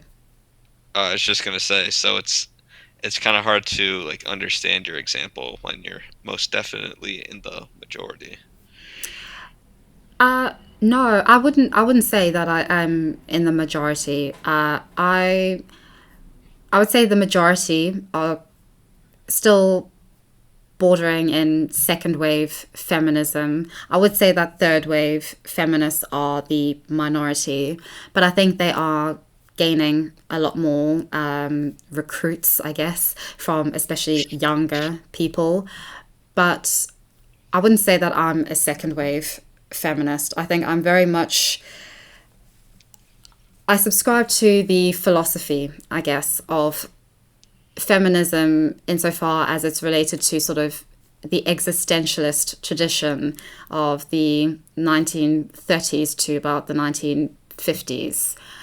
This idea of becoming, as opposed to there being sort of an essence to women or to men, that masculinity and femininity are performances, and that you sort of become a woman, you become a man, and that it is a very individual process, and that it is a very philosophical one that's very particular. And I don't think, based on at least my understanding of second wave feminism and third wave, that feminism is seen as a philosophy. It's seen more so as a politics and ideology, where there is sort of the idea of men, just this monolith of men, and then women as victims and needing to have all these political changes and these societal economic changes of this broader framework in order to somehow liberate women, and in the process, as a consequence, men from the prison that is patriarchy and masculinity. And I don't subscribe to any of that, or to the sort of progressive tenets of second and third wave feminism. But so yeah, I do think I'm in the minority in that sense, because my feminism is a lot more, is entirely philosophically based. I'm not interested in feminism as a politics or as a sort of social movement. I don't think it has anything to do with that. I think it's a very personal thing. So I would say I'm in the minority on that. Um, just to be clear, your philosophy is that men and women are equal, right? Like that's the Equal? No. philosophy. Can you explain your philosophy when it comes to feminism? Yes. Well, firstly, feminists, I think second wave feminists, majority of feminists believe that the personal is political. I don't believe that at all. I, the personal is never and should never be political. That causes all the problems which we see today, especially with regards to sex. But then when it comes to this idea of men and women being equal, I don't think we're equal at all. We are fundamentally different, and for good reason. And we need to respect our differences. We need to understand our differences.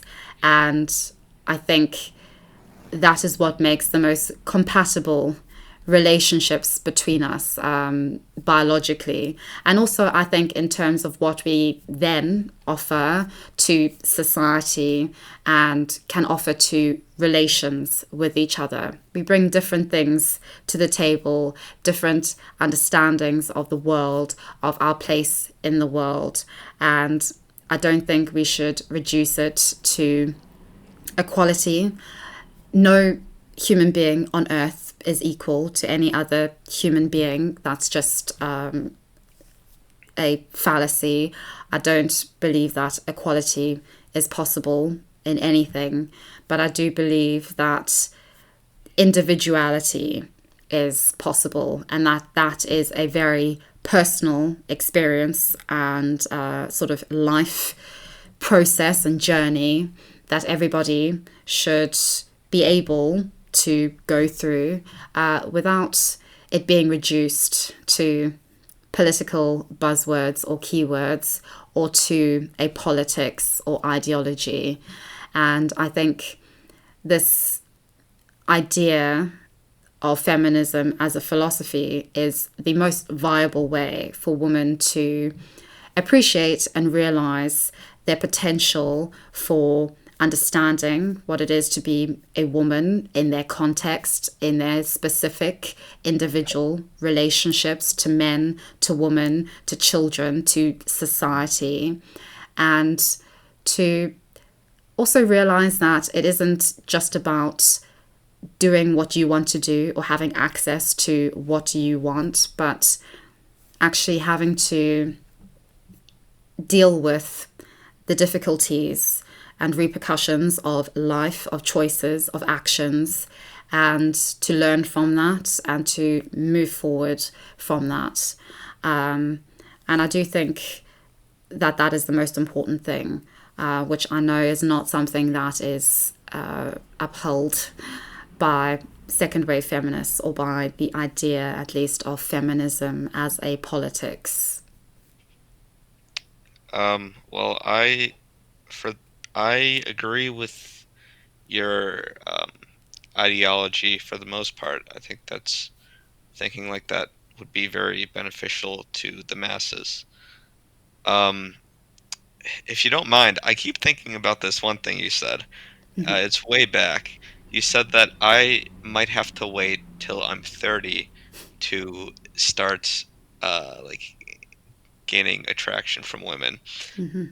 Is that because do you say that because when you're older, looks don't matter as much? Because that's what like I'm getting that from. I think I say that because people need time to establish their identity. And I think when we are young, we are most susceptible to, especially now, online aesthetics, identities that are just everywhere for us to invest in, to slide into different communities, into different domains of alleged commercialized individuality. And I think when we're older, we're firstly, we've sort of tried a lot of different things. And we sort of, I think, just with age and experience, cultivate a little more wisdom and also just a tougher skin. And I think that's very important in terms of actually knowing who you are as an individual, knowing where you are in the world and what you have to offer to yourself, but also to others. And I think just also having a little more, I think also, as you said, with age, realizing that a lot of the things that seem absolutely crucial, fundamental to happiness, to love, actually don't matter as much or are not the be all and end all. And I think that it's very important for us to give ourselves the time, the space, and also the patience to actually develop, sort of in a very Aristotelian sense of sort of craftsmanship, developing your technique. That takes time, a lifetime. But I think importantly, I think we can just see also just in terms of, I would say with my friends, my female friends, in terms of looking at who they are attracted to, they tend to be attracted to men who are older than them, increasingly more so, which is interesting. And I think it has to do not just with money or this idea of typically, yeah, I said money, but with, I think, this idea of somebody actually having an established identity and not caring a lot about these things which we are just subsumed by now, looks, attraction, sex appeal. I think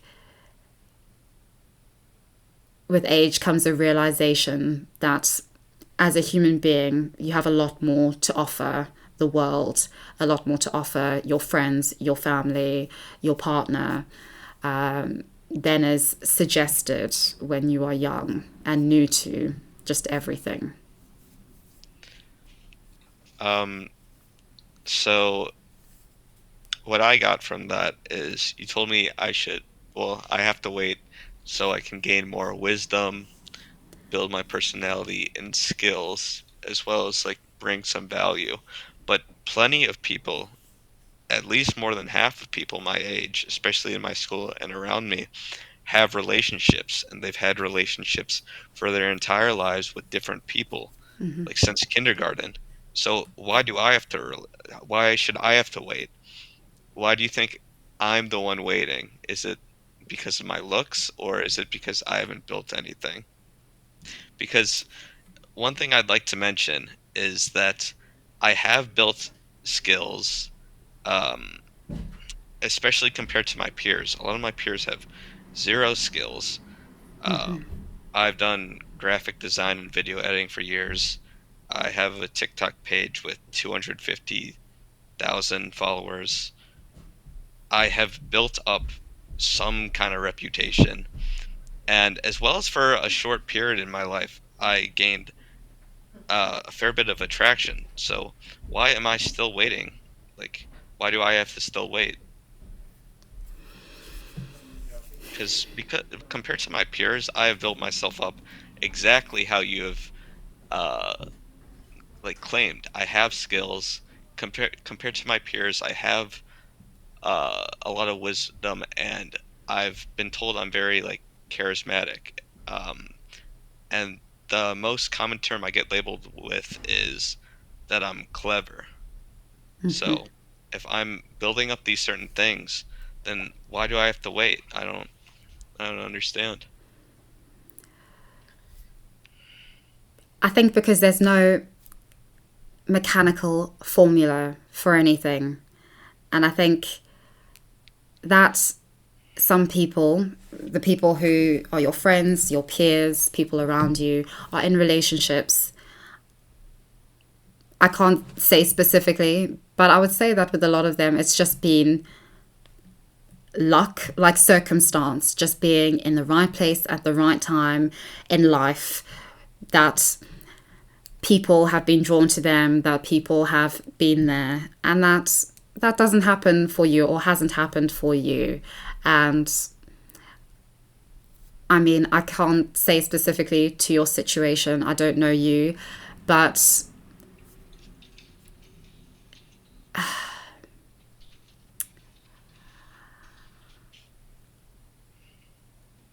I think just going on what I do know of you for now, I'd say that in terms of your skills that you've developed, for instance, these are very much the sort of skills that I think I've heard being sort of suggested on Fresh and Fit, sort of skills that are more so a means to an end, a sort of very modern economic skill that's going to make a lot of money, as opposed to sort of something that sort of, I guess, is innate of you, say, exactly. It's a profitable skill. It will make you a lot of money, a good income. And I think those types of things are probably attractive insofar as money is concerned, but insofar as sort of exceptionalizing you or giving you an exceptional identity, say, I think it's difficult, at least going from the perspective of a woman, to see, because sort of everybody is a graphic designer, at least in terms of men who are skilled men. Everybody lifts, goes to the gym. It's sort of, it isn't anything terribly, it isn't a skill or a craft, I guess, in the way that I was sort of thinking, sort of something that really makes somebody stand out, I guess, to a generic woman, which is not to devalue what you're doing. All these things that you are telling me that you are thinking about are a lot for an 18-year-old. You have, I think you're just an example of somebody who's achieved a lot and is achieving a lot at a very young age. And with that is meant to come people being attracted to you and the life that that entails and offers. If we're going to go on the, I guess, more so red pill rhetoric, younger men, especially very young men, are not as attractive because it's a risk, because well, you're young and you're more likely to be attracted to other women, for instance. That's why I say, I think for you specifically, age, time, and patience, waiting is important. I would say that at least in modern dating and in modern dating standards, your age does put you at a disadvantage when it comes to trying to get generic woman, say. But I think there's also, in terms of the things that you've been telling me, you seem inclined to compare yourself to others. And I know that that's what we all do to an extent. But I think, again, with age and time and experience, you're going to stop comparing yourself to others. I've noticed that in myself. I've stopped in terms of what I was doing 5 years ago. The comparison is completely different. And I think that's very important in terms of getting beyond the stunting effects of comparing yourself to others and what they've achieved, how they're doing in relation to their very individual and specific relationships with men or with women, and how it's worked for them and hasn't worked for you in your eyes based on comparing yourself to them. I don't know if that sort of answers your question. It was quite vague. I'm afraid I don't know you. So the three things you said was age, time, and patience. No one my age has to wait. Like most of them are in relationships. So I don't see how my age could be. No one your age. I'm sorry, can you say that again? Did you say no one your age? Like absolutely no one. It's just you. Just you. No No, one. no. That was obviously an over exaggeration. Exactly. Like 60% of my age can easily get into a relationship. And then another thing you said about that was it's just luck. They were just right place, right time, which is just not true at all. A lot of guys put themselves into the position to get in a relationship, especially in my friend group, which has nothing to do with luck, and they're successful. The luck part, I think, is their looks. They pass the looks threshold. Like you keep saying time and patience, but the 60% of people my age, they don't need time and patience. They're already in a relationship. And then the last thing I want to touch on is you say comparison. You talk about comparison like it's a bad thing, But without me comparing myself, I wouldn't have learned any skills. I would have not I would be stuck. I wouldn't level up. I'd probably be playing video games right now. Without comparing myself, there's nothing good to become of that. Probably be unhealthy doing what I enjoy doing instead of leveling up. I think that's different. When you're comparing yourself insofar as bettering yourself, I think there's something a bit different in that, because it's sort of is setting yourself a challenge, something to achieve, something that's going to make you feel better.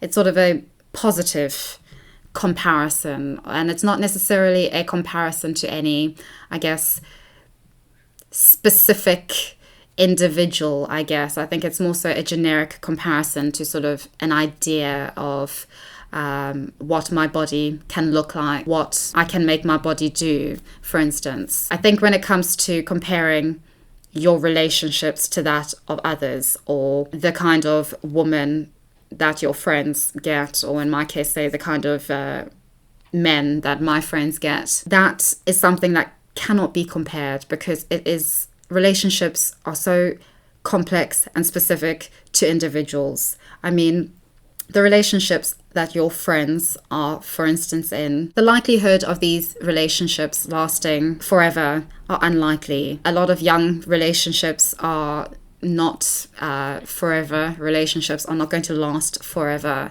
So I think comparing your success and finding a companion and finding a partner, and I think with a lot of incels, in terms of how they talk, they sort of conflate this idea of having a young girlfriend now with the kind of companionship and love and affection and partnership, which is very much of a long-term relationship with somebody, sort of through the days of your life. I think there's an issue there when it comes to really trying to somehow get into a relationship or form a relationship with somebody, with an individual, based on a comparison to your friends who are in their own individual relationships and situation, which cannot be compared and shouldn't be compared, because that doesn't help you. It doesn't help you to find somebody. It doesn't help you to actually humanize an individual who may come into your life. I think a lot of the reason why, I'm not saying you, but I think people in general who are young people are also single and celibate, and I would say also involuntarily celibate, is because we are picky. I think we all are picky. We all have expectations, standards. We all have an idea, even an ideal of the kind of woman that we want in our lives, or the kind of man we want in our lives. And I think with that, we sort of ignore attention that we would be getting from other women who do not meet those thresholds that we all set, everyone, including incels. And that's fine, because we all have standards, we all have expectations, we all have things that are boundaries and that are deal breakers, for instance. And I think that's fine, and I think that's understandable.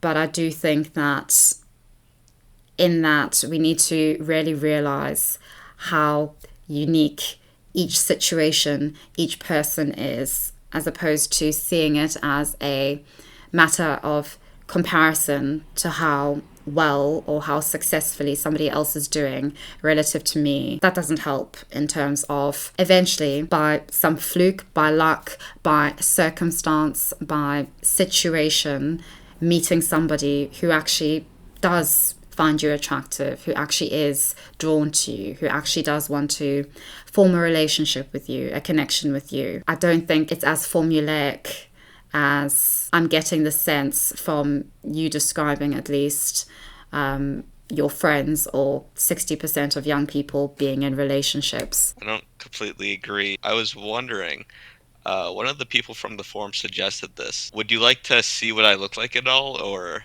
I would because actually. I'd be very interested. I won't show it on the video or anything, but I would be that's fine. interested. Yes. Yeah, so one of the people I made like a thread and I said, "Any questions would you like to be asked?" And someone said I should ask you to rate me. Would you be okay with that? From a 1 to 10 Uh, scale? based purely on your looks. Yeah. I'd like Okay, to that's show going to be you. difficult because now I've spoken to you, so I think that's definitely going to influence how I see you now. Well, I'd like to show you what I was like before I look smaxed, and Okay, then in the middle of it. okay. Uh, okay, here I'm gonna share my screen. Do you see my screen? Um,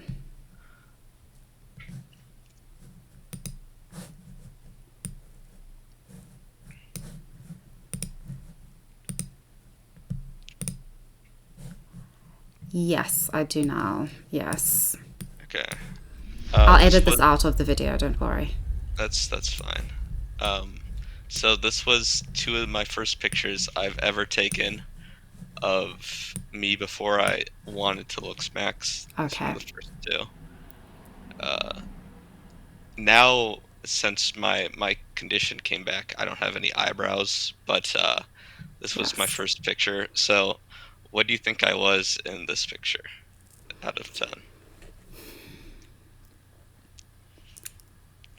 Well, I can't see your eyes, but. I have a bunch of other pictures here. Oh, do you? Okay, yes. Um, Here you go. okay. Out of 10. Yeah.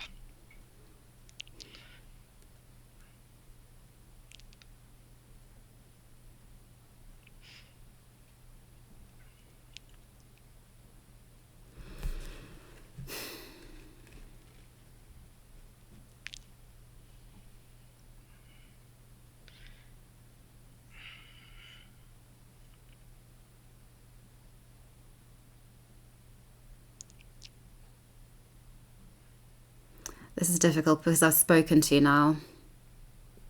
So I've I'm not gonna get humanized you. offended. Yeah, well, No, this is the I problem because I would say I would rate you a lot lower if I hadn't spoken to you. Now I've spoken to you and now I've humanized you. So I would give you,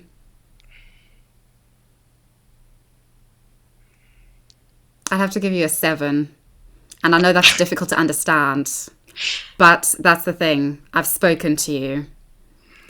If I hadn't spoken to you, and if I hadn't been, yeah, if I haven't, I've spoken to you for like nearly 3 hours now. If I hadn't, you'd probably be, I'd say, 2 or 3. I completely agree with that. I think I was a 2 or a 3 there. Yeah. Uh, and then I have some other pictures of when I look smaxed. Um, this is a pretty big folder. Uh, Here's one picture. Right here, I'm not even close to fully looksmaxxing. Mm-hmm. Um, I still have a couple years left, a lot more years left, in my opinion. Yeah. So I think here are some decent 3. But since I'm bulking for lifting weights now, and uh, my face is bloated all the time, my eyebrows are gone. I look very different now, as well Okay. as um, for some reason I got like very bad stretch marks everywhere. So it's Right. kind of almost ruined my physique, but it's alright. Yes.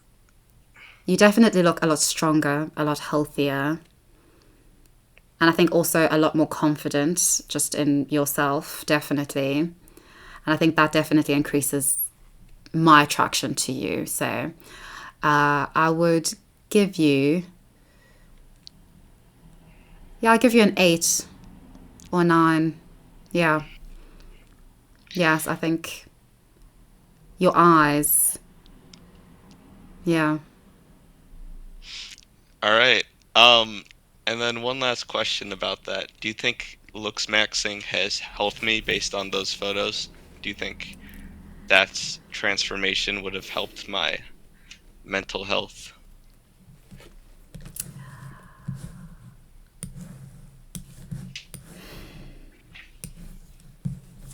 I think based on what you've told me, yes, I think it's clearly helped your mental health and your situation for you.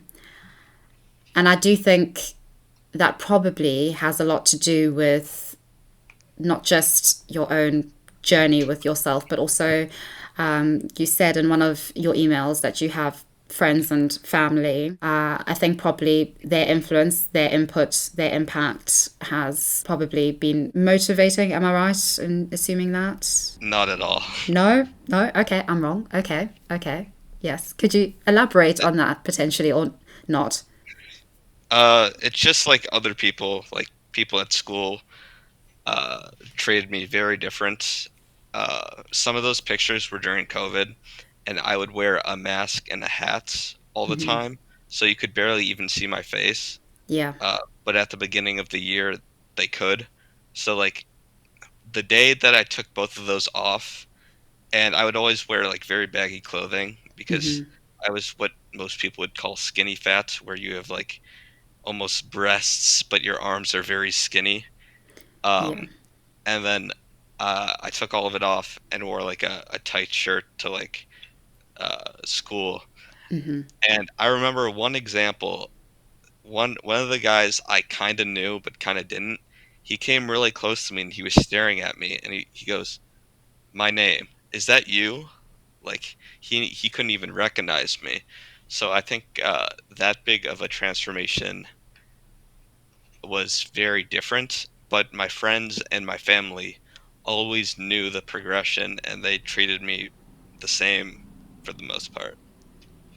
So it was other people that I got different treatment from. Okay. Okay. And are those people significant in your life? Like, do they matter? Or Not at all. okay, but your friends and your family haven't treated you differently since you've looks maxed. I mean, they treated me kind of differently, but nothing noticeable. Uh, yeah, Have nothing. women? Sorry, So, no, go on. I was just gonna say oh, sorry. I was nothing just going to too ask: drastic. have women treated you differently? Um,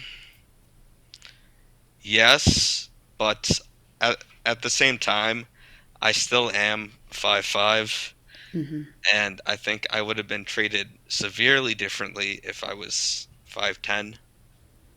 Yeah. Uh, I definitely got a lot more like attraction and compliments, like a lot more. Like I was in awe the day that like I was looks max and like everyone knew what I looked like. I've never had more compliments in my life than that day. But Yeah.